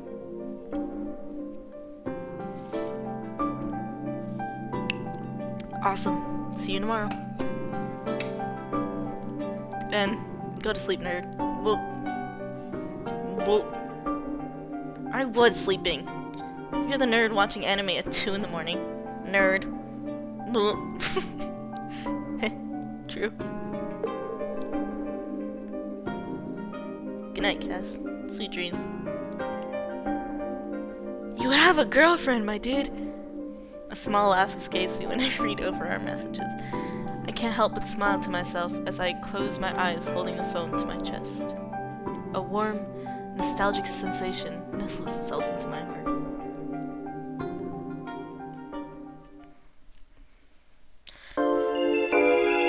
Episode 3. if I end up doing the other, or getting to choose between the other 3 guys, I'm definitely gonna do the barista who's maybe an idol, and why isn't this loading? And the mafia boss, but not the teacher.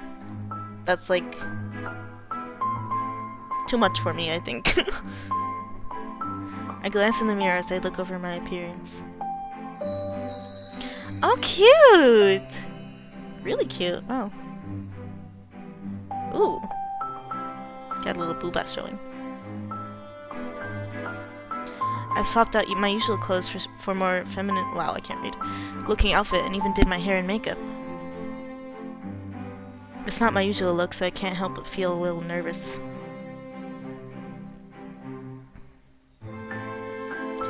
Philia, how do I look? I feel like I overdid it. I mean, I don't even know where we're going. What if we're just getting burgers or something?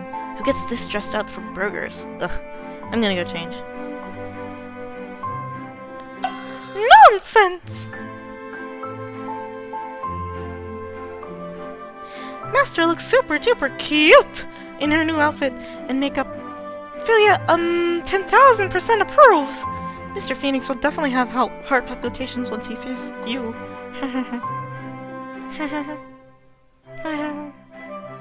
At the mention of Enix, I can't help but turn around curiously towards Philia. Actually, Philia, I've been thinking about that, and, well... Are you sure it wasn't some other spell I cast? Honestly, he doesn't seem any different than the Enix I know. Really? He was that flirty with you as a child? Are you expecting a dramatic confession on only episode 3? What did you say? Ahem. Philia knows that Master doesn't have much experience in love, so it's hard for her to understand.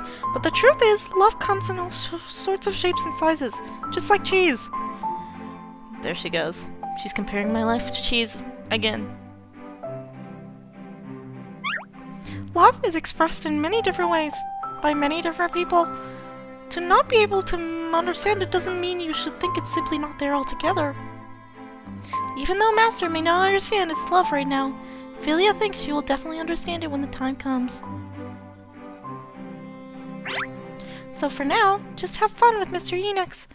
And don't think about it too much, sheesh. Too much of a worry, learn to live, a little woman. I guess you're right, Philia. I'll try to make the most of the situation as best I can.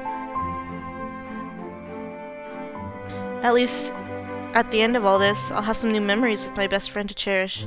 That's more than good enough for me. Jingle!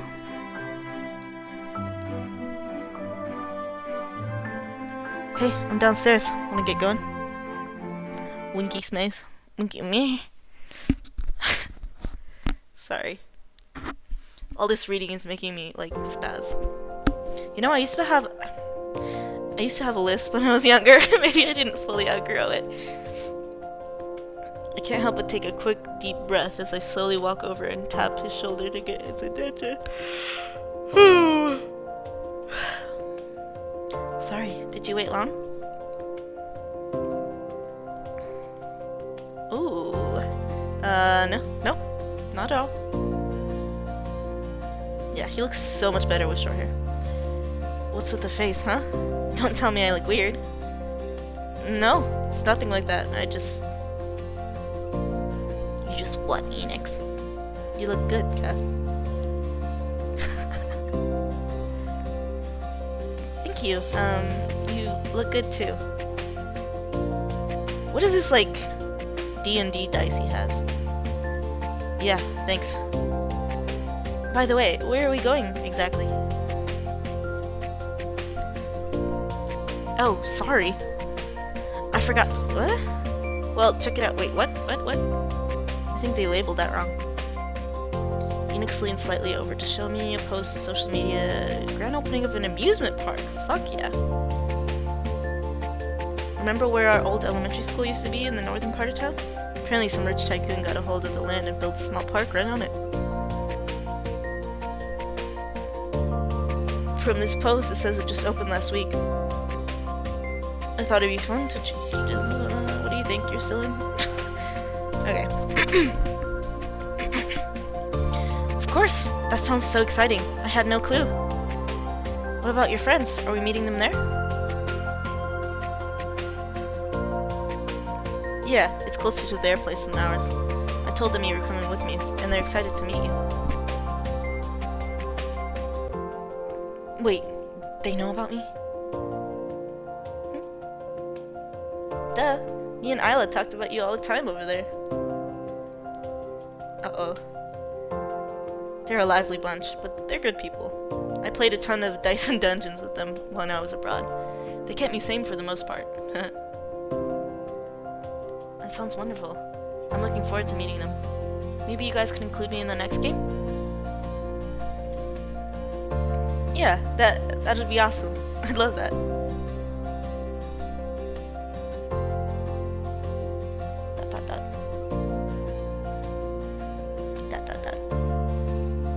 Awkward staring. Let's go. Oh, we should get going, right? Oh, right. Yeah. We gotta catch a bus there since my car is getting worked on today. Let's go.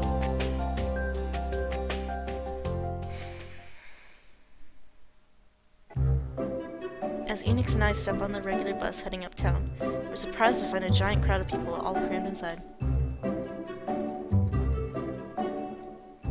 As we're boarding, the bus driver informs us that the previous bus broke down and all of its passengers were forced to ride in this one. So, there are no seats left, but we managed to find a small opening near the back. As we stand closely next to each other, I nervously play with the ends of my hair. I watch as Enix clears his throat before eventually turning over to me after several minutes of silence.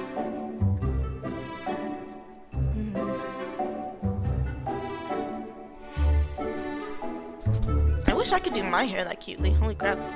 So, nice weather today, huh? Yep. God, could this get any more awkward? I'm literally dying.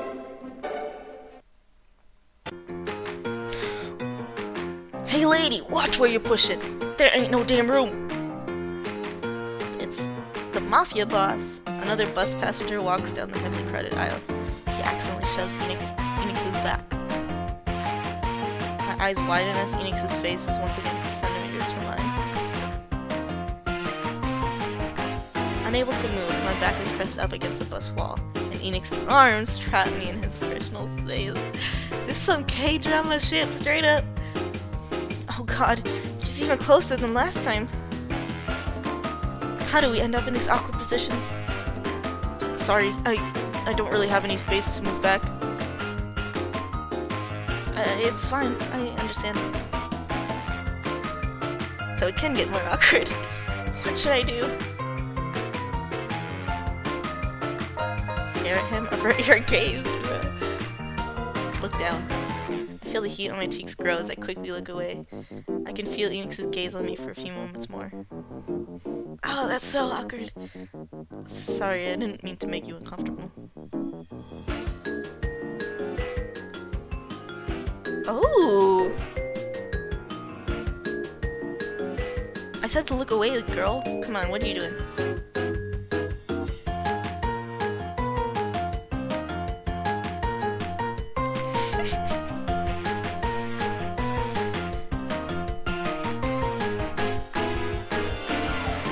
Yeah, the sparkly frozen screen. Oh wait, I'm supposed to click, aren't I? Suddenly, the bus comes to a complete stop. We've reached our destination. The doors open and passengers begin to exit. As I'm leaving, I spot the tips of Enix's ears peeking out through his hair. They're bright red, matching my own. Cute.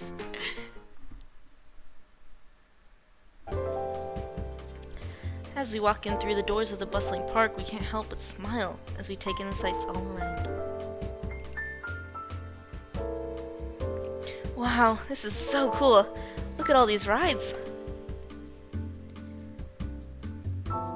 Yeah, this place looks great. They really went all out, huh? Damn, I'm kinda excited now.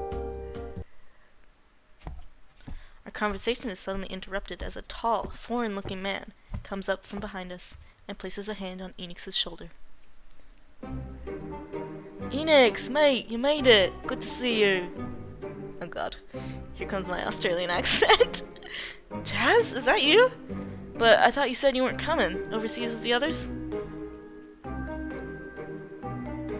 Was originally the plan, but thought, hell, why not? It's summer vacation, gotta live a little, right? I ended up hitching a ride. Oh, all good, man. It's good to see you too. It's definitely been a while. Of course it has, ha! Heard you miss this long trip, but who's this lovely young lady over here, eh? I'm so sorry, Australia. Chaz shoots me a stare as his eyes trail me up and down. I instinctively tense up and shuffle a little more behind Enix. She's a childhood friend of mine. Our families are pretty close. Introduce yourself, Cass.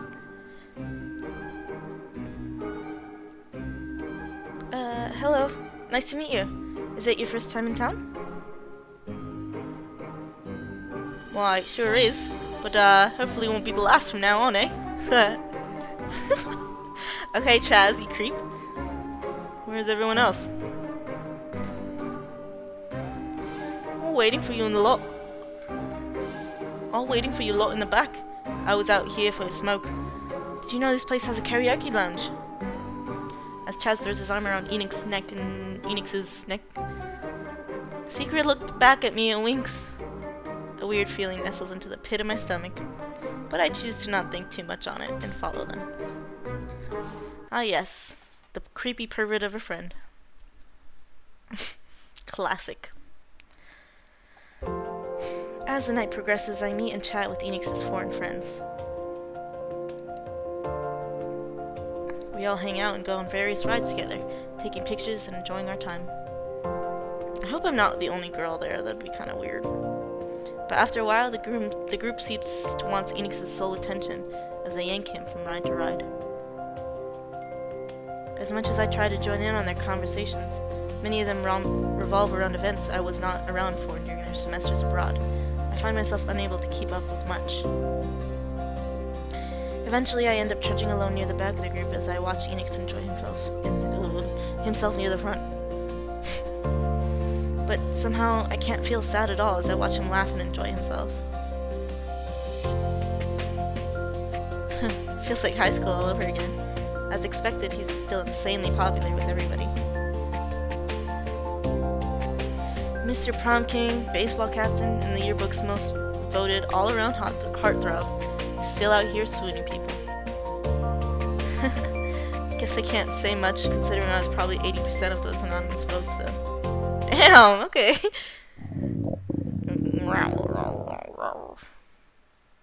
I did not have to make that sound effect, but I did. Crap, I think I drank way too much soda. I need to use the bathroom. As I look over to call out to Enix, I pause. He looks completely caught up in his conversation with his friends. I can't help but bite my lip. Nah, I shouldn't bother him over something like this. I'll just find the bathrooms myself. I think I still have that map the guide gave me when we came in.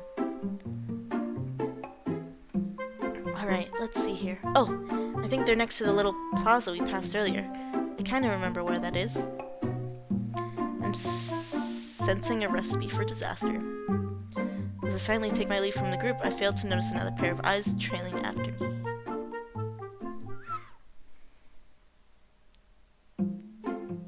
I can't help but rub my tummy as I exit through the park bathrooms.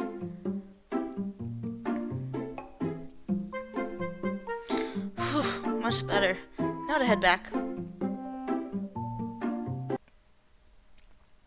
Hello there, gorgeous. Huh? The foreigner named Chaz from before walks up to me from behind. He seems to have been waiting for me outside.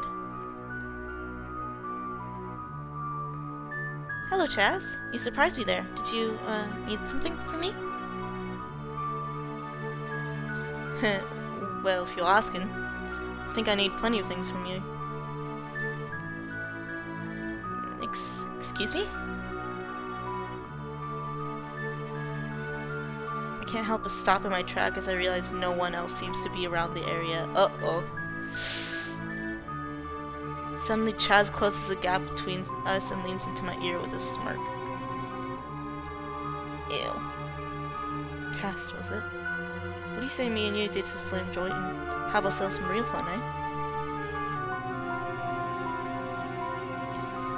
No, thank you. I'm not interested. At all. Now, if you'll please excuse me. Just as I'm about to walk past him, he forcefully grabs my hand and pulls me back. Whoa, trigger warning, bro. Playing hard to get, huh? Isla was right about you. What? Isla? Yeah, she told me all about you, you know. How you play all hard to get with the guys. So, I'm so sorry. But you're really a little temptress underneath. Judging by the way you're dressed, I'd say she's right, too. My eyes widen at the shocking remark. Bro, you can't just do this shit. What the hell? Why would Isla say these things about me? To people who don't even know me? Isla, what the fuck? Yeah. Chaz chuckles as he inches closer towards me. I slowly take a step away from him, but my back soon presses up against a wall. Genuine fear begins to settle into the pit of my stomach. She told me you were interested in me too, you know. She mentioned you said all sorts of naughty things about me when you first saw my picture. I can promise you now, it's a mutual feeling. I've never seen you before in my life, you creep. Oh, come on, Angel. Angel face? Ew, what the fuck? You know that ain't true. I can show you a good time, I promise. Come on, that haunted house looks pretty empty and pretty dark. Makes for a fun time, wouldn't you say? Let's go. No, don't touch me. Just as his hand was about to reach out to grab me, another hand slaps his away, and a figure inserts itself between the two of us. Enix.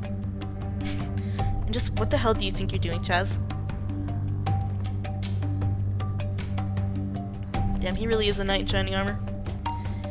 I breathe a huge sigh of relief when I see Enix, and that's when I notice his hands are balled up into fists. Whoa, easy now, mate. I'm not here to cause any trouble. I was just joking around with her, that's all. Don't give me that shit. You know damn well you weren't joking around with anyone. So answer me then. What the hell were you doing? Enix manages to maintain his composure, but an evident layer of anger laces his tone. As he steps forward and grabs Chaz by the collar, Chaz drops his volume as he raises his hands up slowly. Oi, relax, mate. No need for violence. It really was a joke, but come on. You can't keep all the good ones to yourself, right? You already have Isla, don't you? Don't you? Isla has nothing to do with this, and Cass is not interested. Got that? Alright. I get the picture. No harm done then. No harm done though, eh? Chaz chuckles and playfully shrugs before he releases himself from Enix's grasp and turns away. He stops abruptly a few paces away from us and looks back at Enix with narrowed eyes. He's gonna tell Isla, huh? I sure wonder what Isla would think, though, seeing you so protective of another woman might cause a misunderstanding. Chaz narrows his eyes at me as he shifts focus between Enix and I. Stay in your lane, dude. After all, last I checked, Cass isn't your woman, pal. As he says this, Chaz stalks out of the area with a frown. I can't help but look down, feeling a twinge of guilt as his words bite into me. Why am I feeling guilty? Enix stays silent for a few moments before eventually turning around to face me. Are you alright? You know what's so stupid, though? Is that, like, how would this cause a misunderstanding of a guy being protective of his childhood friend? Yeah, thanks. You really saved me back there. If you're thankful, then don't go off doing that again, you idiot. I told you not to wander off and stay close to me. Why is he mad at me? What the fuck? Can't help but blink in surprise as Enix turns his anger on me. Hey, what are you yelling at me for? I was just looking for the bathroom, Enix. Do I need to hold your hand for that too? I'm not a child you need to take care of, you know. Then stop acting like one and listen to what people tell you. Yo! Why is he being such an asshole all of a sudden? What? I don't understand why you're getting so worked up about this. Yo, drama, shit is hitting the fan. And he's right, you know. I'm not Isla. I'm not your girlfriend. I don't need you looking after me. As the words leave my mouth, I instinctively grab my hand. It pains me to admit it, but Chaz's words hit me right in the heart. No, baby. And your point with that statement is?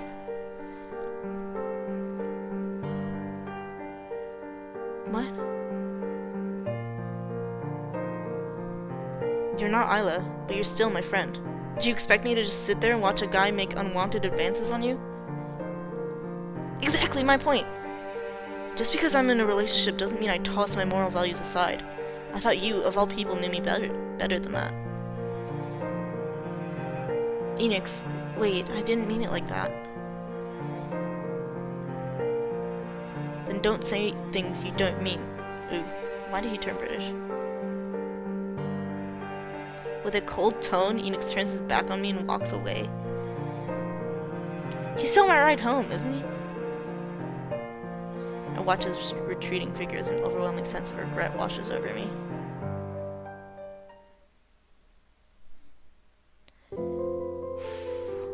Throughout the rest of the night, Enix stays close to me, but we don't say a word to each other. Is this karaoke? Huh. Cute. Eventually the group moves to the karaoke lounge, where they start pouring drinks.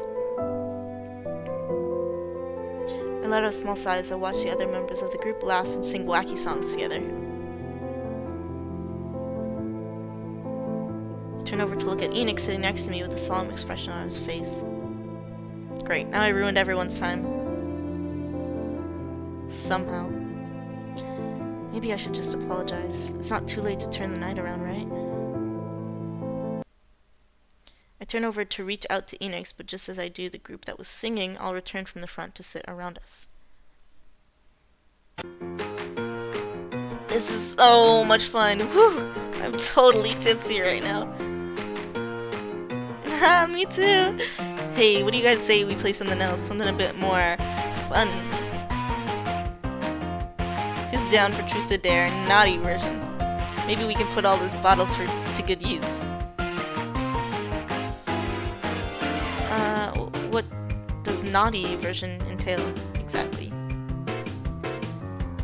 Well, it's like a regular game of Truth or Dare, but this time, if someone refuses to tell the truth or do the dare, they lose an article of clothing, starting with their top.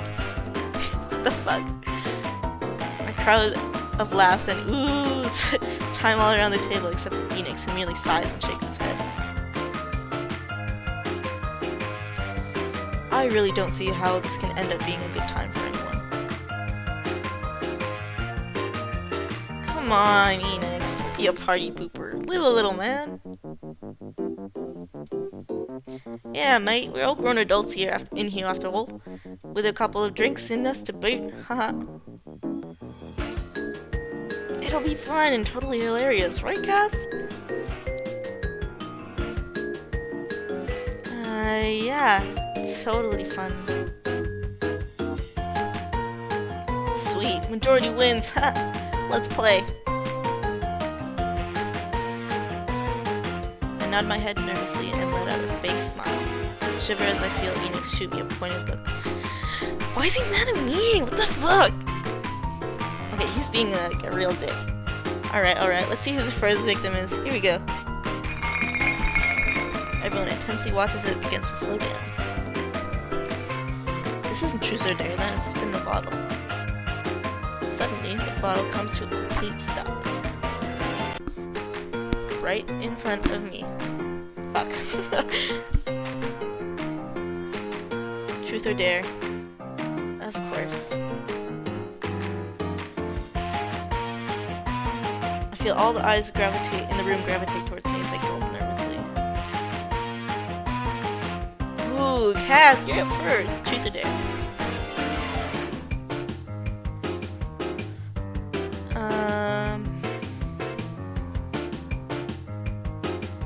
What should I say? You know, I'm gonna go for truth and not risk it because I feel YOLO. Play it safe, or at least try. Truth? Let's see here. What should we ask?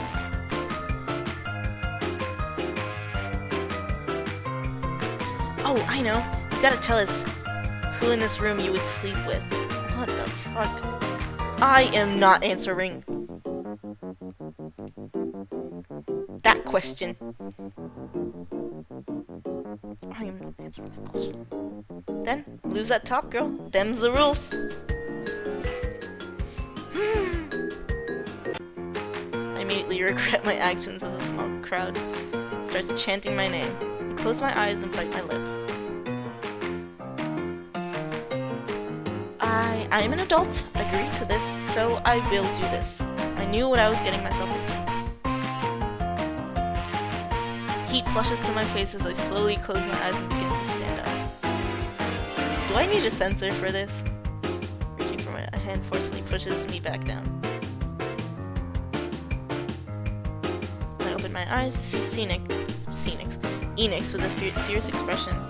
Everyone's eyes widen as they watch him grab the bottle and point it at himself. I'll do it for her.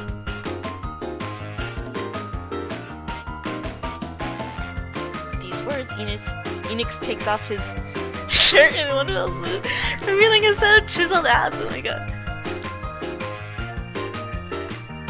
All the girls in the room start squealing loudly and the guys look away begrudgingly, knowing that if they said something in protest, the girls would be at their throats. Ooh, oh! Oh! I feel goosebumps emerge as I watch Enix. This is ridiculous.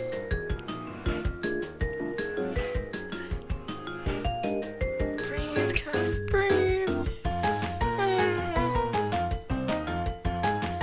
This is the best game ever! Am I even wearing, like, underwear under that? More people end up doing outrageous dares or revealing too much information. Luckily, the bottle seems to avoid both me and Enix. Knowing my luck, that would not happen. As one of the guys tries to do a handstand on the wall as part of his dare, he accidentally hits a light fixture and everyone yells as it goes pitch black. I feel someone grab my hand as a familiar voice whispers in my ear. Come on, let's get out of here.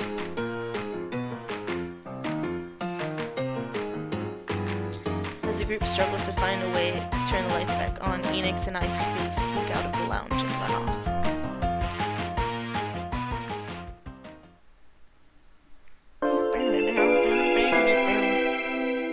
Woo! Shit is heating up! It is getting spicy. Oh, wait. This is really cute. We're going... The adrenaline rush coursing through me reminds me of simpler times when we had no cares in the world, only dreams. I look up at Enix to see a giant smile on his face as we run together through the town streets. Aww.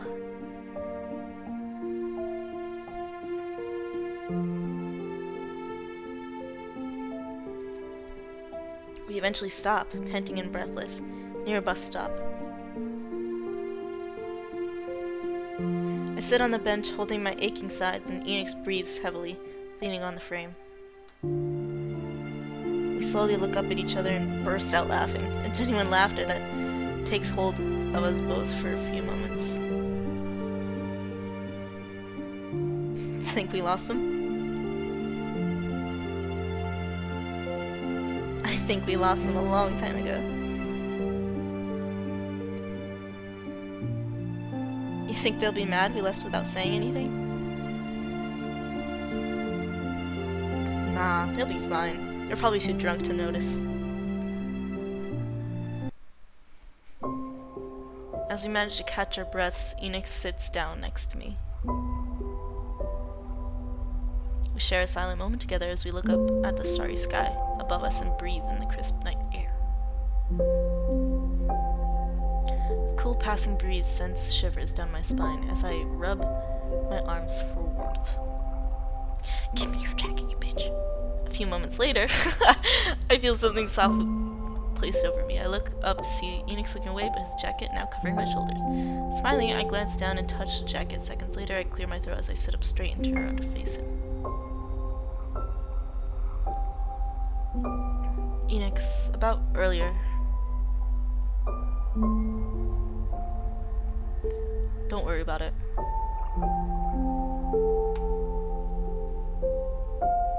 His reply is curt, his gaze avoids mine. I furrow my brows as I try to press on. No, I just wanted to apologize. I said something foolish and without thinking. I'm sorry. It's not an apology I'm looking for, Cast. This time he turns to look at me, an honest glint shining in his eyes. The sight leaves me breathless.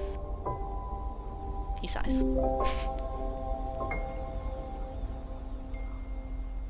Just, would you please make me stop worrying about you so much? But Bro, maybe it's you who's a problem. This time he grabs my arm and pulls me closer to him, his eyes now piercing into mine.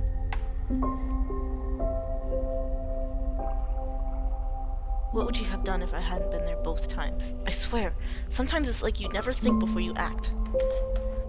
You don't process the consequences of your actions before you do them, and then you find yourself in situations like those. Okay, I don't need you to save me, sir. I am an adult.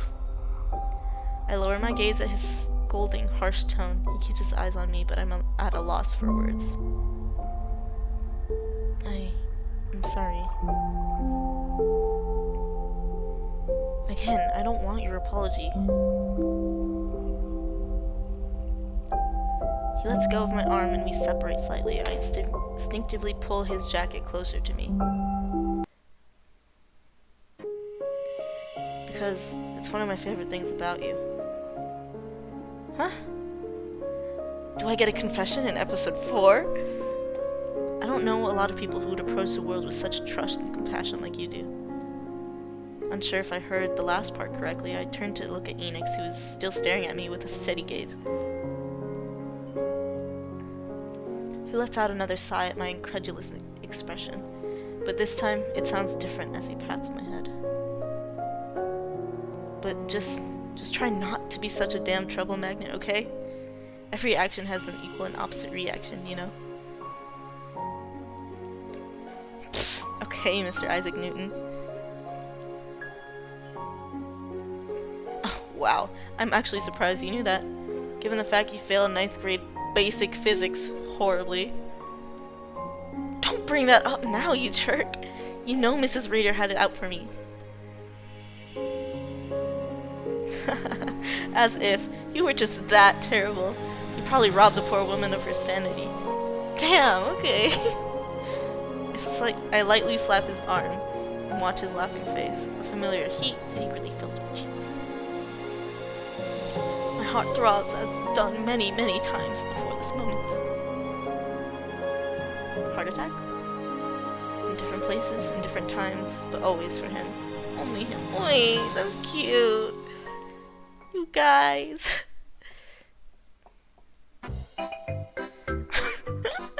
I slump over my desk, barely awake in class. Nice.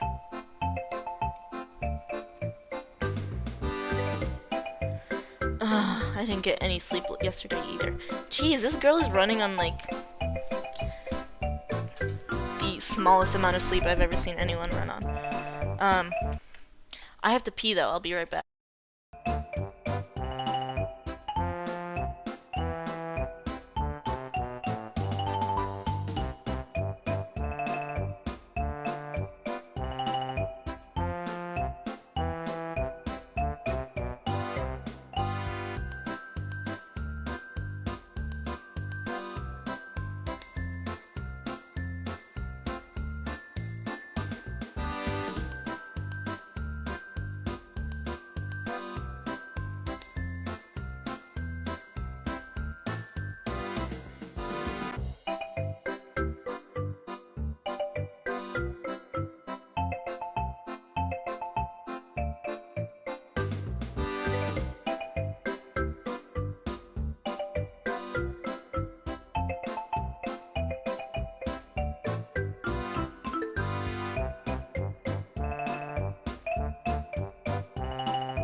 Okay. Sorry, let me check something really quick. Sorry I left you guys on this, like, annoying music. And I have that stupid proctored exam today. Just wonderful. My knuckle was also bleeding for some reason. Can't help but gulp as I watch my professor glance at his watch and then back up at the class. Alright, you may now turn over your exams and begin. What kind of voice should I give him? Best of luck to all of you, and please remember to write down your student ID number at the top of the paper.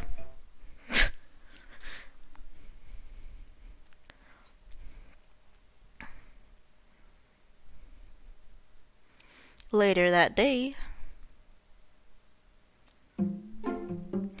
I decide to visit my favorite cafe again. I sit by the window seat and I stare at my test score as it lies in front of me with my arms crossed. Oof. How bad is it? Maybe if I stare at it long enough, it'll just go away. I close my eyes in a meditative practice and focus my mental energy on making the piece of paper in front of me disappear. Yeah, that's how it works. I open my eyes, the paper is still there, and my test score remains the same. Damn. Time to sleep with the teacher. Holy shit! 32 out of 100? Girl! Damn. I knew I was gonna do bad, but I didn't think I was gonna do this bad. I have never done that bad on a test. There's no way I'm gonna pass that final. Should I just drop out now and attempt to save my GPA? As I'm sulking over my terrible test score, I fail to notice the cafe's elderly owner, Mr. Soul, coming over to me.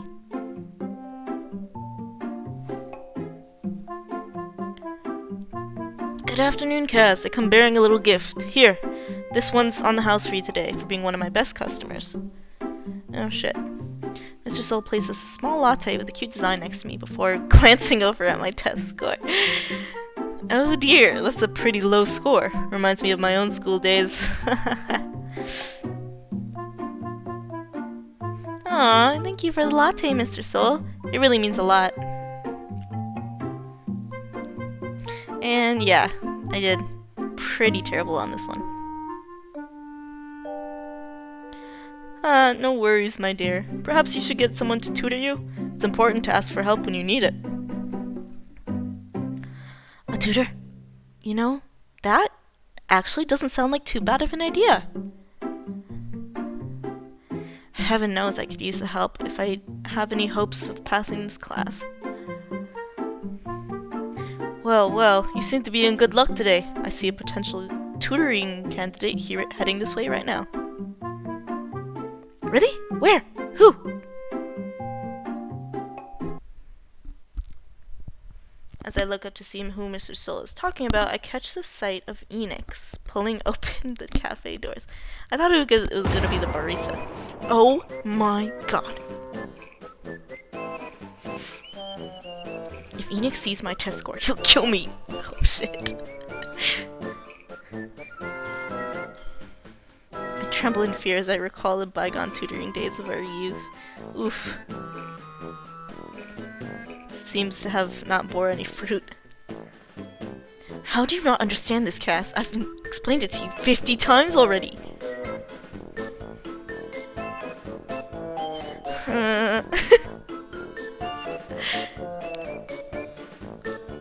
You seriously got it wrong again? Are you even paying attention?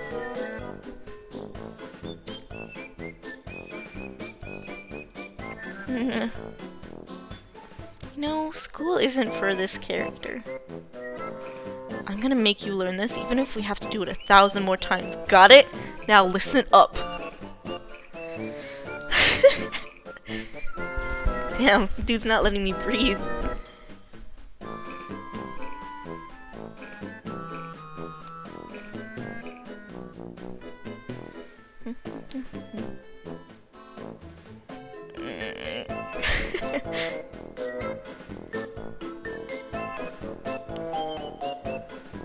I'm snapped out of my thoughts as Mr. Soul lets out a hearty laugh and motions towards the door. Enix, my boy, welcome back. It's been ages since I last saw you in town. It's good to see you too, Mr. Soul. You look great. I gotta admit, I'm really happy to finally be back home. I'm sure you are. After all, there's no place like home. You know, Cass and I here were just chatting about how she needs a tutor. Mr. Soul, wait! Before he can finish his sentence, I quickly stand up and slam my hands on the table before pointing at the counter. Mr. Soul, I think there's a customer over there waiting for you. Oh, I think you might be right. I'll be right back, kiddos. As Mr. Soul leaves, Enix tilts his head and raises an eyebrow at me. What was it you were talking about again?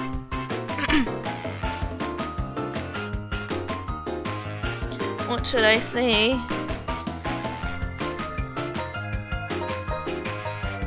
About Ayla! About Ayla! Ayla? Why would you guys be talking about Ayla? She's not even here.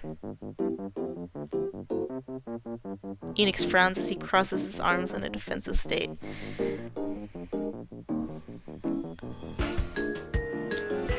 He looks mad. Oh shit, I made him red again. Did I say Ayla? I meant, about what great weather we're having lately. Enix narrows his eyes at me more before shifting his attention behind me. Nice, that was real smooth. So, what's that paper behind you then?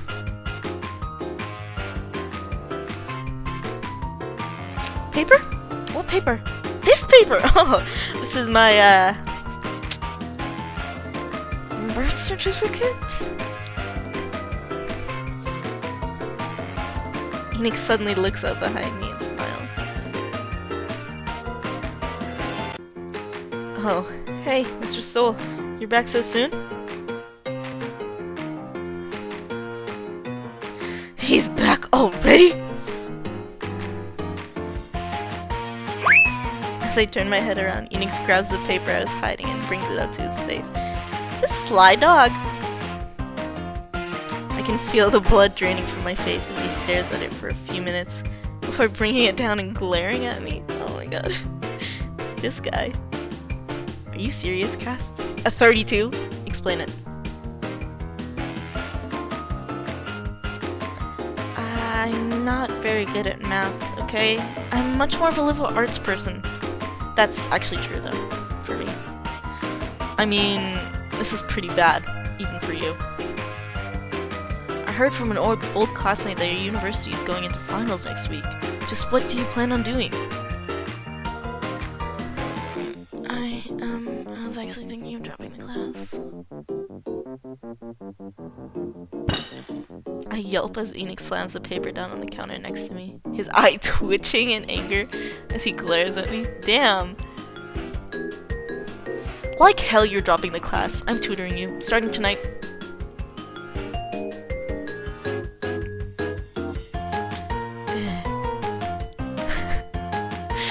God damn it.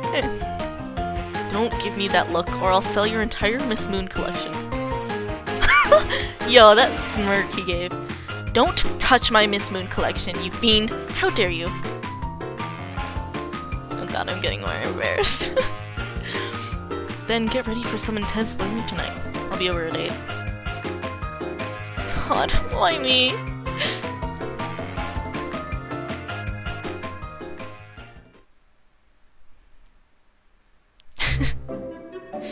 A soft moan escapes me as tears well up in my eyes.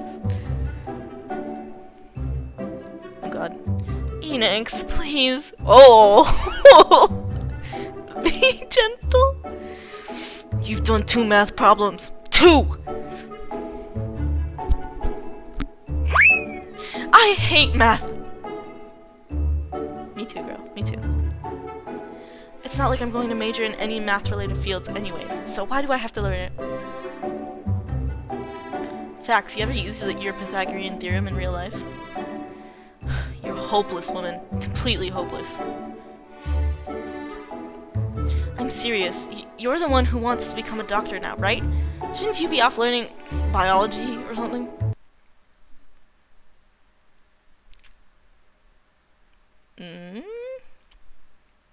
Enix grows quiet, and I can't help but stare at him. What is happening? Is he not here from med school?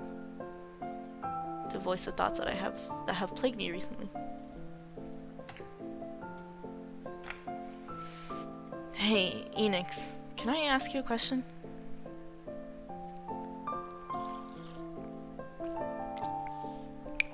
Will you do another math problem if I answer it?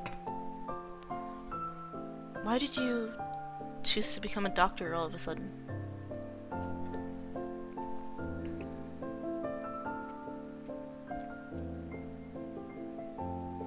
I didn't actually choose to. I guess it just sorta happened. What?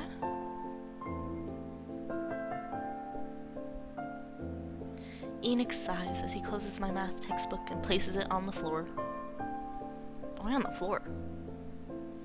He crosses his arms and looks up at the ceiling. Isla and her family, they kinda convinced me to go into it. Really? You changed your whole career path for your girlfriend? My eyes widen as I listen to Enix's words. She knows I'm good with numbers and I like working with my hands, so she talked me into it.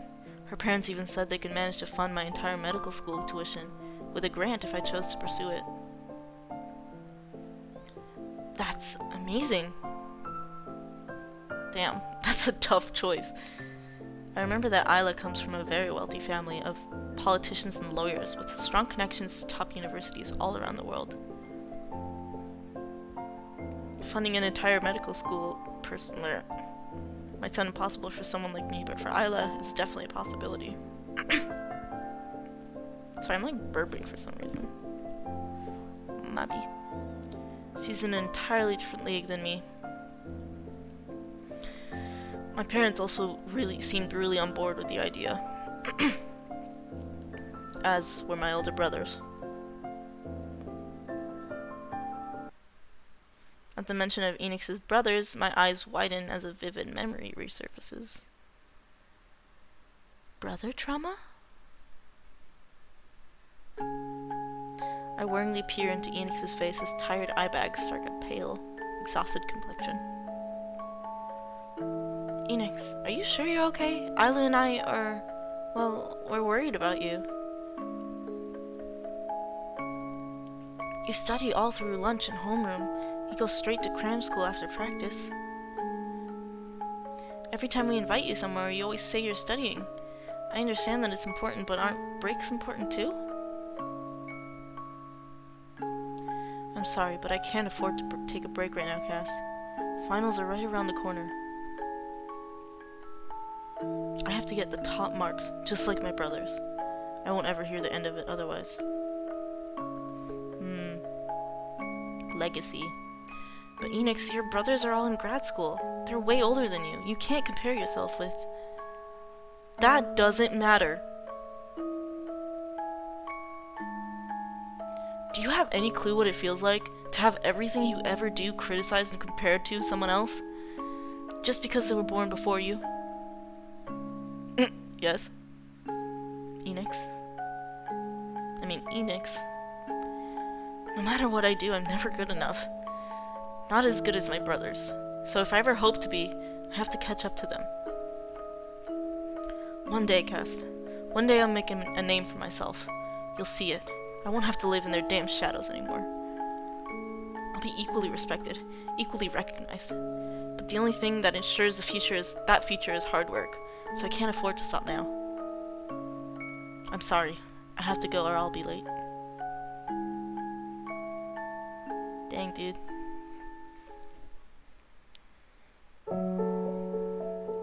That's right. Enix has two older brothers. One is a successful lawyer and the other is a renowned architect. His parents were also higher-up executives in a big company before they retired and moved away. He's always had big shoes to fill, being the youngest of such a notoriously successful family. It's fitting, if you think about it. I mean, becoming a doctor would make me equally as respected as either of my brothers. Yeah, but is that what you want? Not to mention it's a practical career field with good financial outlook in the coming future. Are you happy though? My thoughts exactly. My voice comes out softer than I intended it to, but Enix still catches it. What? Don't get me wrong, this sounds fine and all, but would becoming a doctor like this really make you happy? Is this really what you want to do, Enix? Enix stares at me with an incredulous expression for a few moments before clearing his throat and looking away. That sucks that, like, everybody is pressuring him to do something that he doesn't want to do. Happiness doesn't always fit in the mold.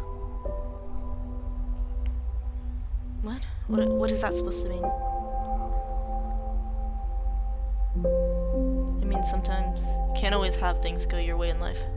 Sometimes you need to sacrifice happiness for other, more practical outcomes. Enix, how could you say something like that? Yeah, I don't believe in that, honestly. I'm not like you, Cast. I don't have the freedom of just following my heart freely like you do. But you can make it both. Suddenly, a dark expression covers his face, one I've never seen before. Life dealt me my hand a long time ago, and I learned how to play it. I'm afraid I also learned that happiness isn't always guaranteed. You can want something more than anything, but sometimes in life it just won't ever be yours. My eyes bulge in disbelief as I hear him. I can feel emotions starting to shake through my voice. Enix, but what about all those dreams you had? All the stories you used to tell me when you wanted to bring to life? Huh? When we were kids? I don't remember any of them. Even if I did, you just said it. They were dreams. That's all they were. A young kid's foolish, stupid dreams. But dreams can become reality if you work hard. Ooh. No matter how hard you work, some dreams will never come true. Haven't you grown up and learned this by now? At Enix's relentless words, I feel something wet fall from my cheek. I touch my skin to realize it's a tear. You making me sad, bro. Enix falters as he realizes I'm crying. He lets out a deep sigh and motions towards me. Cass, I'm sorry. I didn't mean to.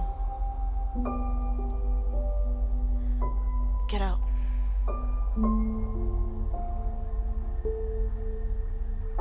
He lets out a deep sigh and stands up, placing my textbook on my table and turning his back on me.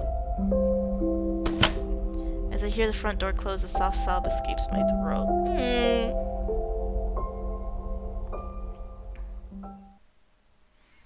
Oof. An Old Notebook, episode 5. Damn. Are there 11 episodes to each person? 'Cause that is a lot.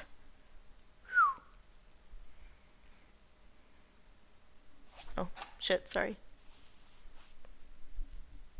Can't help but jump as one of my classmates quickly runs up to me with an excited grin.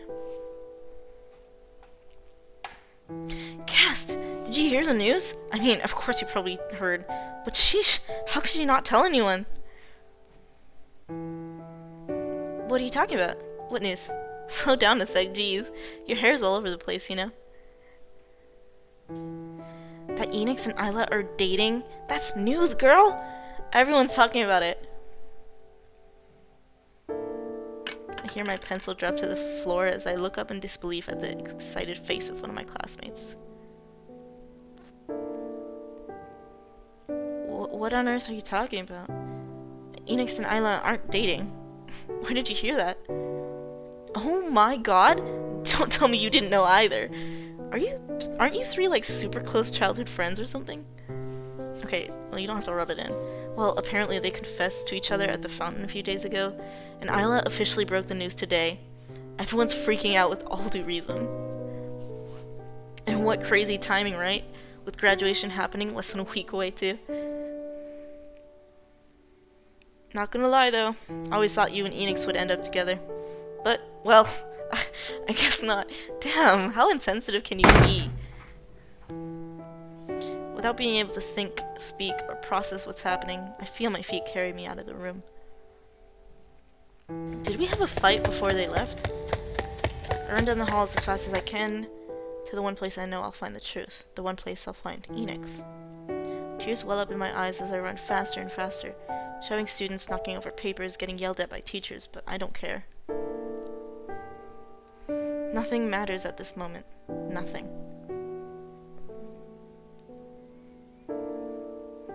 I pant loudly as I try to catch my breath, finally reaching the gym and the entrance to the school's baseball field. Damn, I thought this, would be a romantic comedy, not a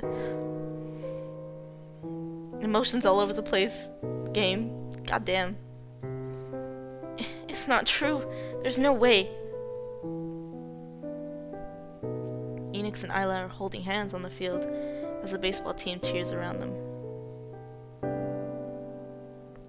Enix motions for the team to stop their hollering, but Isla only giggles in joy at their incessant teasing. The chants get louder. Kiss her! Kiss her! Kiss her!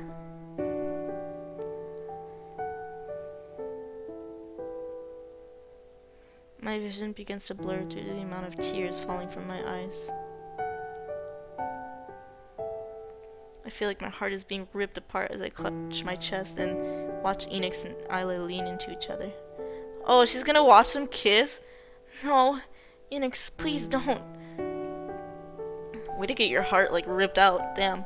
The cheering turns into hollering. As I watch their lips meet, I feel my heart shatter into pieces. Pieces I know that I'll never be able to put back together. Fuck.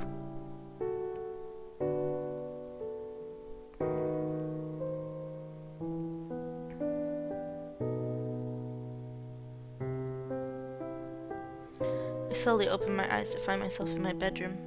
I rub them as a dull pain throbs in my heart. You idiot. Why bring up the past now? What good has it ever done you? Despite saying this, tears begin to form in my eyes, and I can do nothing to stop them. From the corner of the room, a small penguin watches me with a worried expression. Oh god. Let's see if I can do her voice again.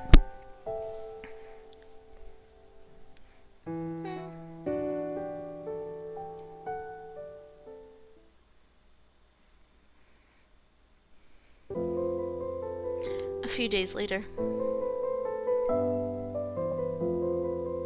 I sit on my couch, staring at my TV with tired eyes as I lifelessly skip through channel after channel. Suddenly, a flashy news report comes on the screen. Here we are with the grand opening of 8-Bit Lives, the interactive virtual reality video game that is currently touring the country and helping out people relive their childhood. Virtual reality video game exhibit? What's this about? Wait, I don't understand what's gonna happen here. Various video game companies have partnered up with tech titans to bring to life this revolutionary exhibit which immerses you in familiar 3D worlds, all using VR technology. Live musical performance taking place as you literally walk through some of the most famous games in history. It's a true must-see experience for any gaming fan out there. Wow, that seems like so much fun. I'd love to go. But I bet all the tickets are way beyond sold out at this point for an event like that. I sigh as I turn off the TV, glancing hopefully at my phone. No new messages. Of course, why would he even message me in the first place? Not like I'm anyone special. Don't put yourself down like that. Master, are you feeling better? I raised my head to see a familiar little penguin peering worriedly into my face. Oh, Philia. Yes, Philia. I'm sorry for worrying you. I must make your job really difficult, huh? No, that's not true at all. Philia's job is to help you experience love, and well, this is a normal part of it. Just because two people love each other doesn't mean they don't fight or get angry at each other. Am I doing the right voice? It's quite the opposite, actually. They fight because they care about each other, just like you and Mr. Enix do. Philia, spell or no spell, he doesn't love me. He never has. At least, not in the way I love him. You and I both know that at this point. Wrong! I have proof!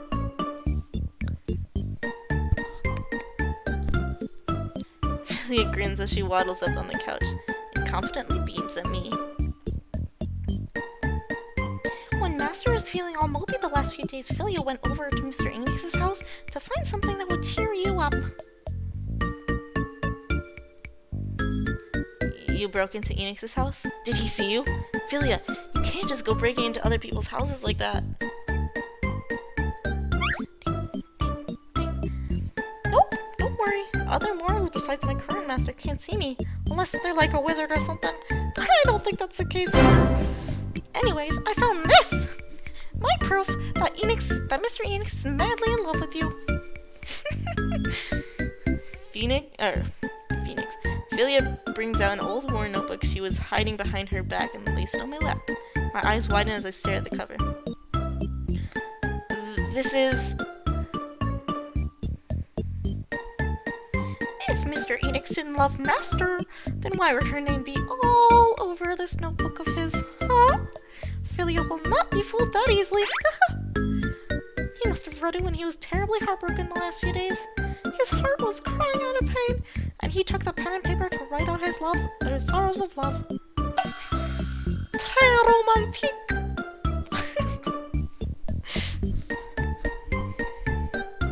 I can't help but let out a genuine laugh as I grab the tattered notebook. Philia, you dummy. This isn't a notebook. Oh, this is a notebook from when we were kids. Inside it was a story for a video game that Enix and I created together. Blah, blah, blah, blah, blah. We even worked on it for years and years back then. Of course my name is in it. Oh, oopsies. Aww. Wait, this is so cute. I smile fondly as I turn the notebook's old pages and see the terrible writing of two hyperactive 7-year-olds. Each page is lined with ideas for a story that we had both promised to make into a video game one day. Okay, so that's what he likes.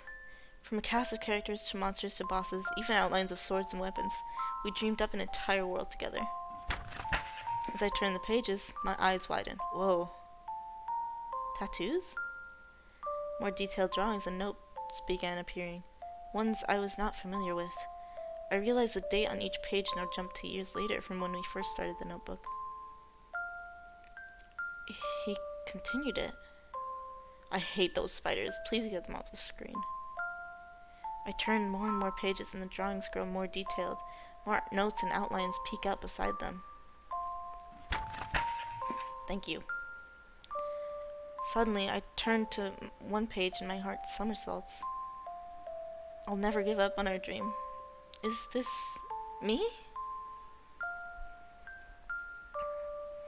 On the last page is a sketch of me smiling. Que romantique! A note below the drawing labels the date to be about a week before our high school graduation. The caption next to the drawing reads, "I'll never give up on our dream." I turn to the next page but find that they all go blank after that. What? It just all suddenly stops?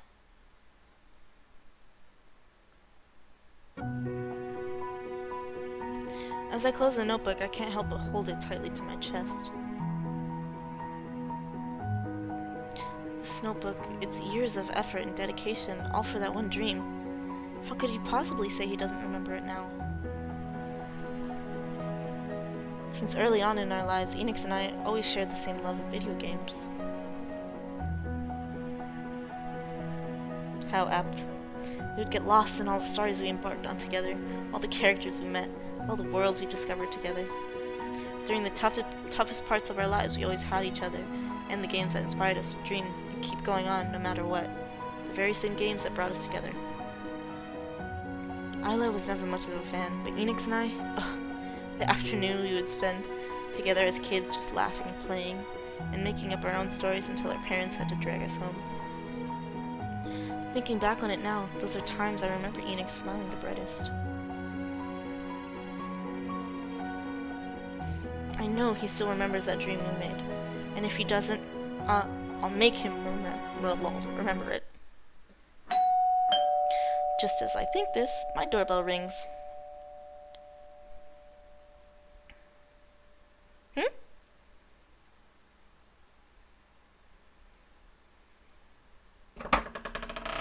I peek out through the door and see no one.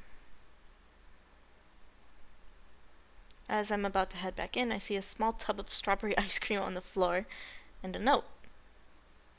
That's adorable, oh my god. I'm sorry. Here's my peace treaty offer. P.S. They run out of your favorite, but I hope this will do. E. Aww, wait, that's adorable. Rhyme like fall for him, fuck. I can't help but smile as I pick up the small tub of ice cream and glance at Enix's closed door. A small but firm feeling of determination fills my heart as I clutch a tub of ice cream. I'll definitely make you remember that dream, Enix. More than anything, I just want you to be happy again. Wait, this story is turning out so good, what the fuck? Even if you do choose to abandon that dream, I want you to do it with a smile on your face. I won't give up until then. As I close the door, an idea suddenly hits me.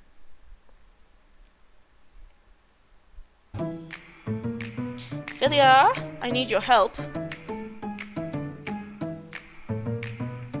Yes, master? Can you teach me some magic? What kind of magic? Money magic. Money magic, what the fuck?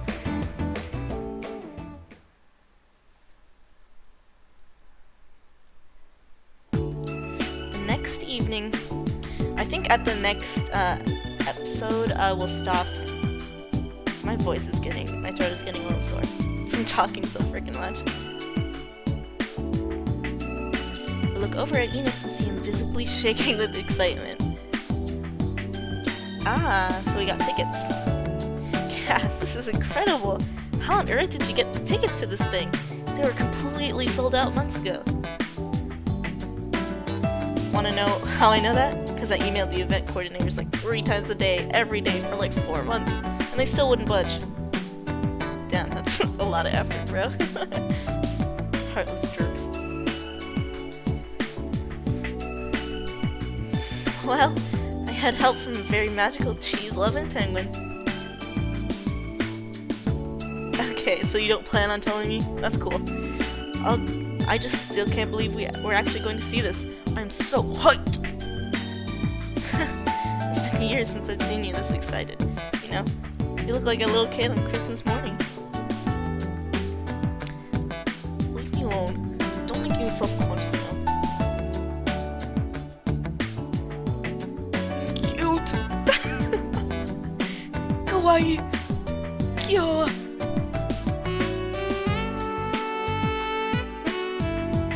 As we enter the line for the exhibit, we came up and marvel at the giant technological setup from the outside. We're informed by the poster that the entire building has replaced its inside walls with full-scale projector screens. Damn! That's a huge project. Can't help but point and laugh as we watch people cheer and interact with mascots, characters, and cosplayers from their favorite games throughout the reception area.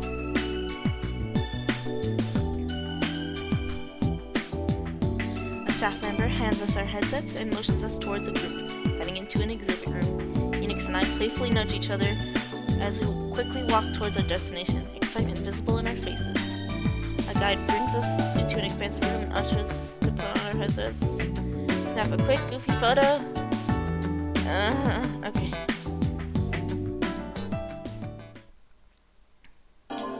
A voice in our headsets begins to count down as lights begin to appear in our field of vision. Wow, brain farting a lot. 5,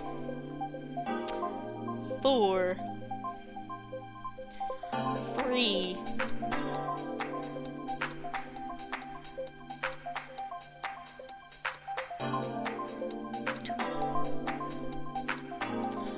1. I don't know what's happening.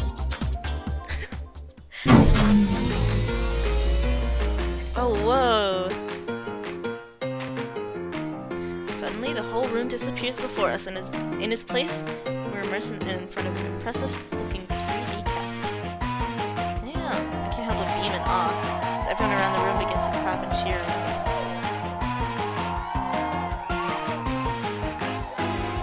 Whoa! This is so cool!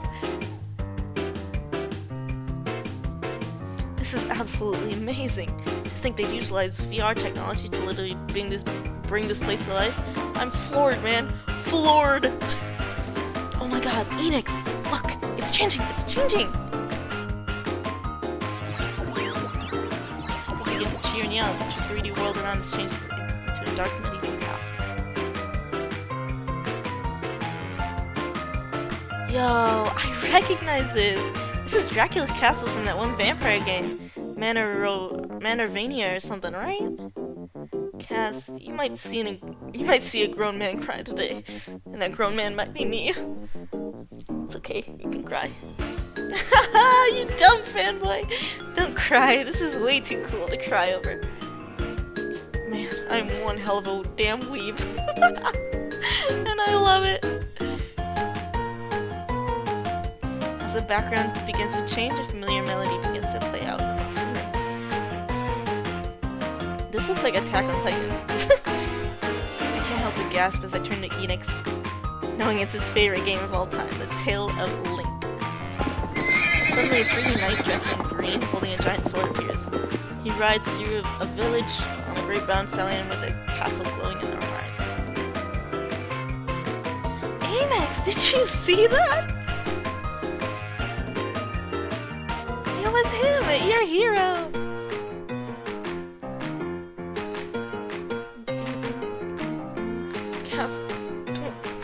Don't look at me right now.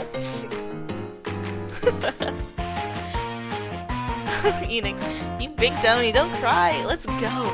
We gotta explore everything.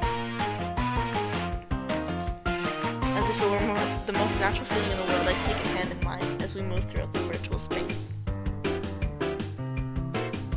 My cheeks start to hurt from smiling so much and laughing as we explore the interactive worlds appearing around us.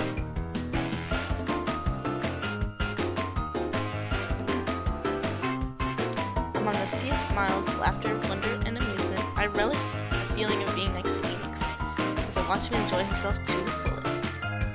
And he shoots me another smile, another genuine smile. I know in my heart, among all the other wonders happening around us, that smile of his is the most wonderful of all. Wow. I am not reading well anymore. Not that I did in the beginning, but yeah, you get me. Eventually, the exhibit comes to an end. Encouraged us to chat and take pictures among several posters and interactive decor in another part of the room. No way! They even 3D printed out the stone and the legendary sword! Ooh, Enix, take a picture of me trying to pull the sword out, and then I'll take one of you. Come on!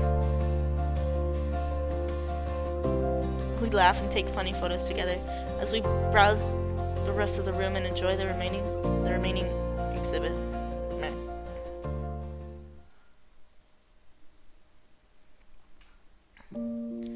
As we finally leave out through the entrance, it's quite late and the crowds have significantly died down.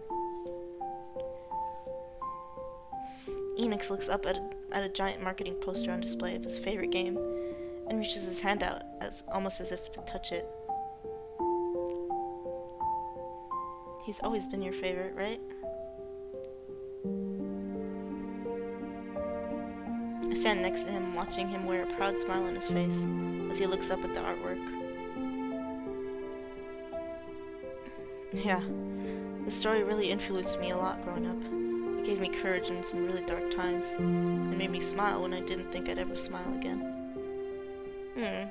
I love that games can do that, or that shows, or books, anything really. Of course, I feel the same way about Miss Moon. She taught me that there's a superhero inside of all of us, including myself. We really are alike, huh? You and I. Is that such a bad thing? My heart squeezes as I feel a hand ruffle my hair, and I look over to see Enix smiling at me.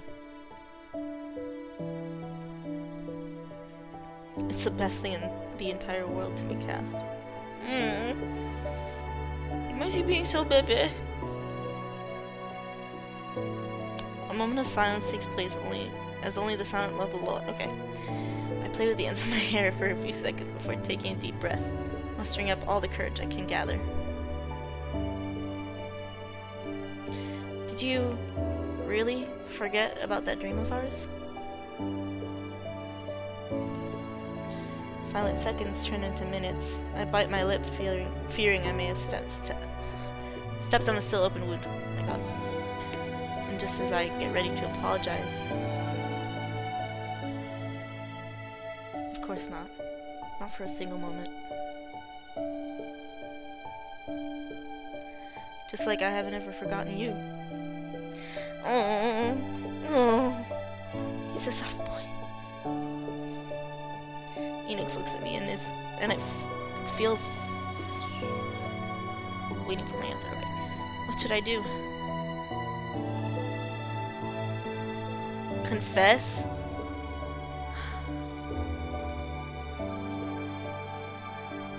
Okay, guys, I'll be honest, like, while it's not right to confess to someone while they still have a girlfriend, I don't think he's happy in that relationship with Isla. And he's definitely not happy on the career path that, like, everyone around him is basically pushing him to go on. So if my confession would make him happy and make him go on, like, the path he actually wants, maybe that's not such a bad thing. Regardless of the drama that we had between, like, our trio. So I think I'm gonna confess as a wave of courage washes over me. Nothing bad can happen, right? I can feel him flinch as I slowly take his hand. Oh god. Oh god, oh god. He's gonna fucking... Enix, the truth is, all of this time I actually...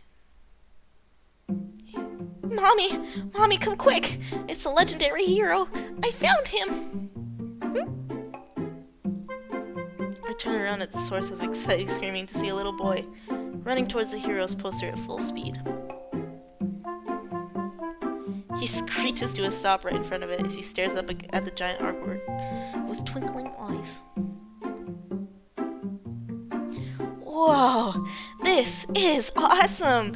Mom, look, it's my hero, just like in the game. A woman stands next to us with a proud smile tugging on her lips as she watches her son laugh. Enix suddenly kneels down next to the boy and grins at him. Kid, you were interrupting our moment? Are you a fan of the hero, buddy? Yeah, I'm his biggest fan. He's my favorite character ever. I totally know how you feel. He's mine too. The mother laughs gingerly at the heartwarming display. I can't help but smile at their wholesome interaction. A few moments later, Enix returns to my side and smiles at the mother. ma'am. Get your kid out of here. Oh, my apologies, you two. It's just he loves this game more than he loves anything in the world, I promise you. No need to apologize, ma'am. We're just the same age. We're just the same. Fuck me. It's true, and here we are years later. My eyes widen as I suddenly realize the mother is crying. She's still staring at her son, but there's tears coming out of her eyes. Enix notices too and cautiously approaches her. Ma'am, are you alright? I need some water.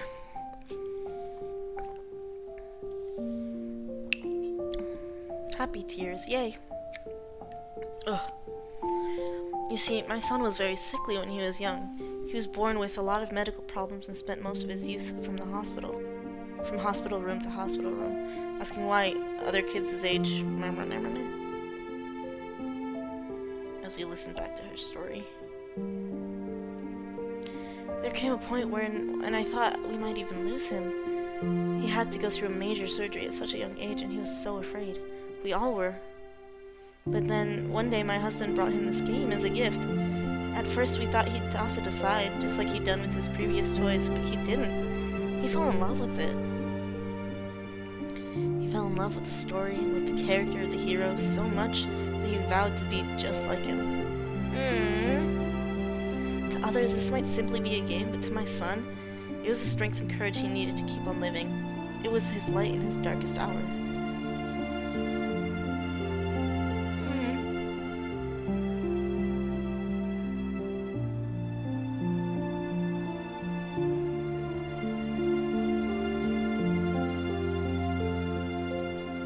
I feel tears welling up in my eyes as I listen to the mother's heartfelt story. I look up at Enix and see him listening intently.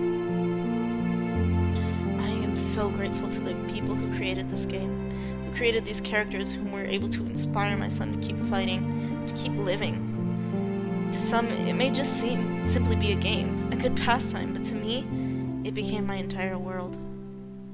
And it ended up giving me and my family the most beautiful gift of all, hope. I'm your hope, you're my hope. I'm Jay. Now my son has said his dream is to create a game that will inspire others.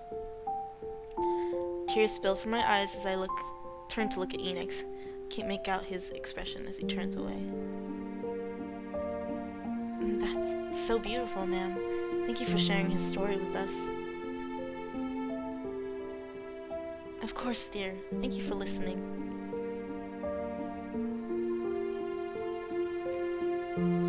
The young boy runs up to his mom again and towards us. Yo, this is gonna make me fucking cry, bro.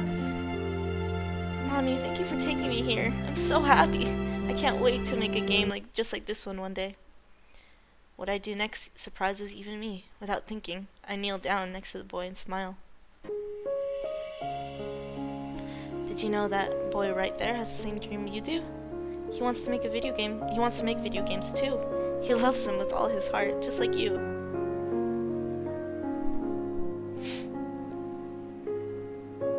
What? No way! Really, mister? You're gonna make games too?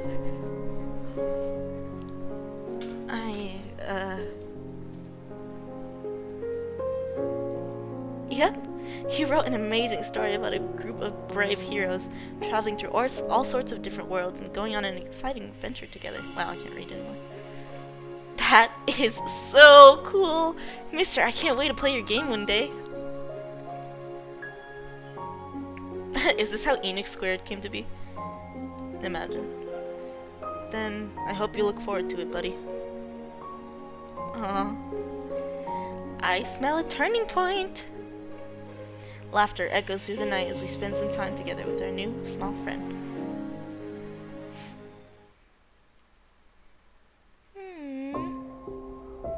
After leaving the grounds of the convention center, we decided to head home for the night. I look over at Enix as he walks beside me, staring at the ground, seemingly lost in thought. He's been oddly quiet ever since we ran into the young child and his mother. What should I do? Yeah, I just want to say that, like, reality can be really tough sometimes, right? And that's why we humans created things like books, like movies, video games, TV shows, different worlds that we could escape into. And it's so heartwarming to hear that, like, some people in their darkest moments do find something in those, you know? And that makes creating them, like, all the better. All the more worth it, rather. And I had wanted to do something like that at one point, but I decided that it wasn't for me. So this story kind of, like, low-key hits close to home. Like, damn. Say something or keep quiet. I'll say something. I swallowed hard, gathering my courage as I turned to him.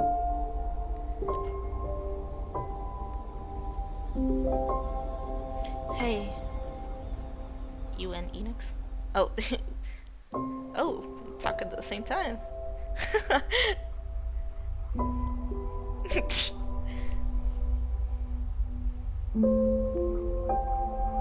As we stare at each other wide-eyed, we can't help but laugh at our coincidence. Sorry, you were saying? Nah, you can go first.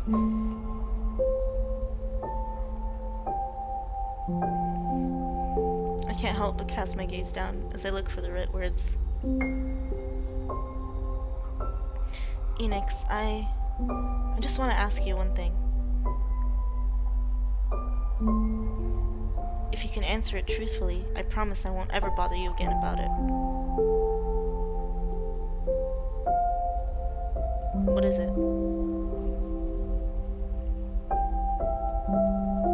He says this, but his eyes tell me he already knows what I'm gonna say.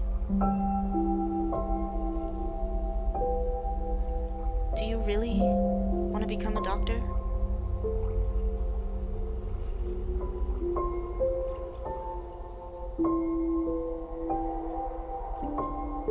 Not even a little bit. I knew it.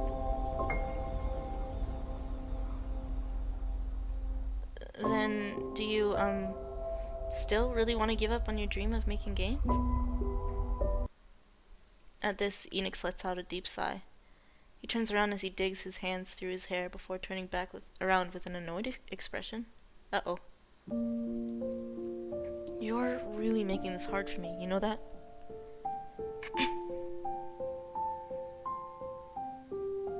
What? Is he gonna snap at me again? Up until the moment I saw you again, I really thought I had everything planned out. I thought I finally had my life under control. Uh-oh. I had my goals set, I had my choices made, and everyone around me finally liked them. I thought I could eventually learn to like them too. But then you came along. As he says this, his tone grows serious. Expecting another scolding, I look down as I see that he's walking towards me.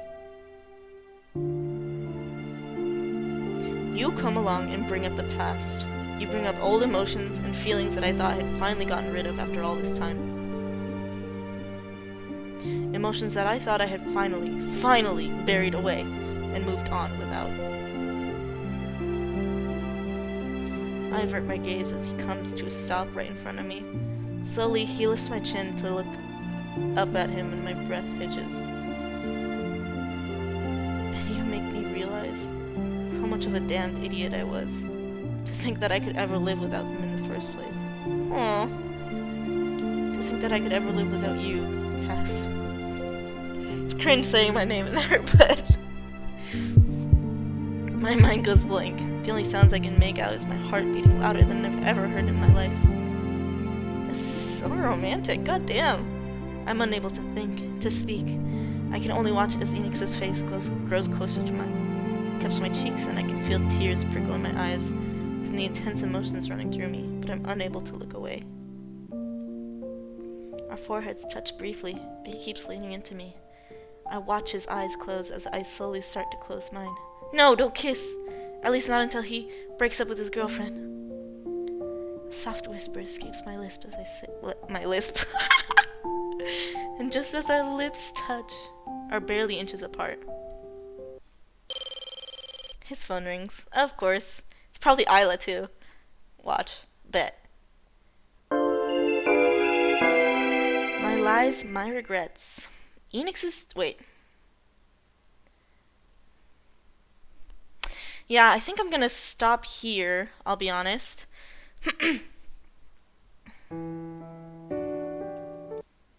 Okay. Wait, what? Navigate. Let me make sure that I can actually, like, go back into it. Okay, holy shit! There is a lot. My goodness. Marcello. Like, I would do Jamie and Marcello maybe in some other stream, but I feel like Enix is the best bet. Okay. Anyways, damn, that was a lot. That got a lot more emotional than I thought it would ever get to, really. But it's kind of crazy to think, like, Enix... Here, I'm gonna just go here really quick. Change it up a little bit. There we go. It's kind of crazy to think that, like, oops, fuck. That Enix's, his story is, like, oddly hitting home for me. Honestly, it's surreal. There were times when I, like, had ideas of what I wanted to be and what I, like, I guess dreamed of doing. And I won't say that I pursued any of them because, I mean, I thought I simply wasn't good enough. But practice does, like, produce results, you know? So I could have made the choice to practice, but instead, I chose to go a different route. Not that I'm unhappy with it, I'm very happy with the route that I'm going with. But I just think about how it could have been incredibly different, you know? And maybe I wouldn't have made it. But that's okay, like, as long as you try, right? But I mean, there's so much we can do in our lives. And there's as much as they say, like, life is too short for whatever, we do have a lot of time. And in that time, we can do a lot of things. And it doesn't matter, like, whether or not we can touch, like, thousands of people, right? Even just one or two is more than enough. Which is why, like, my current career path makes me really happy, because I'll be able to support those one or two people, at least.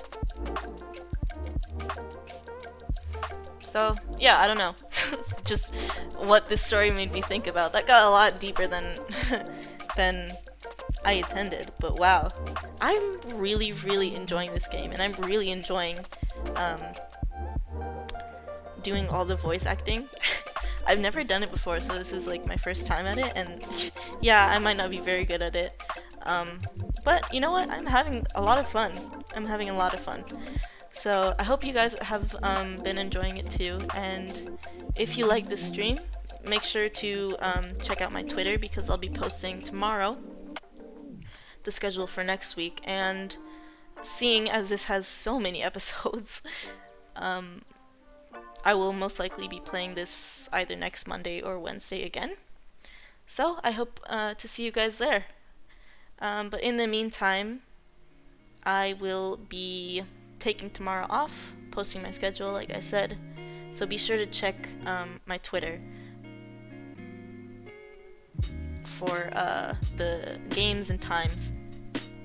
But yeah, thank you guys as always so much for joining me today.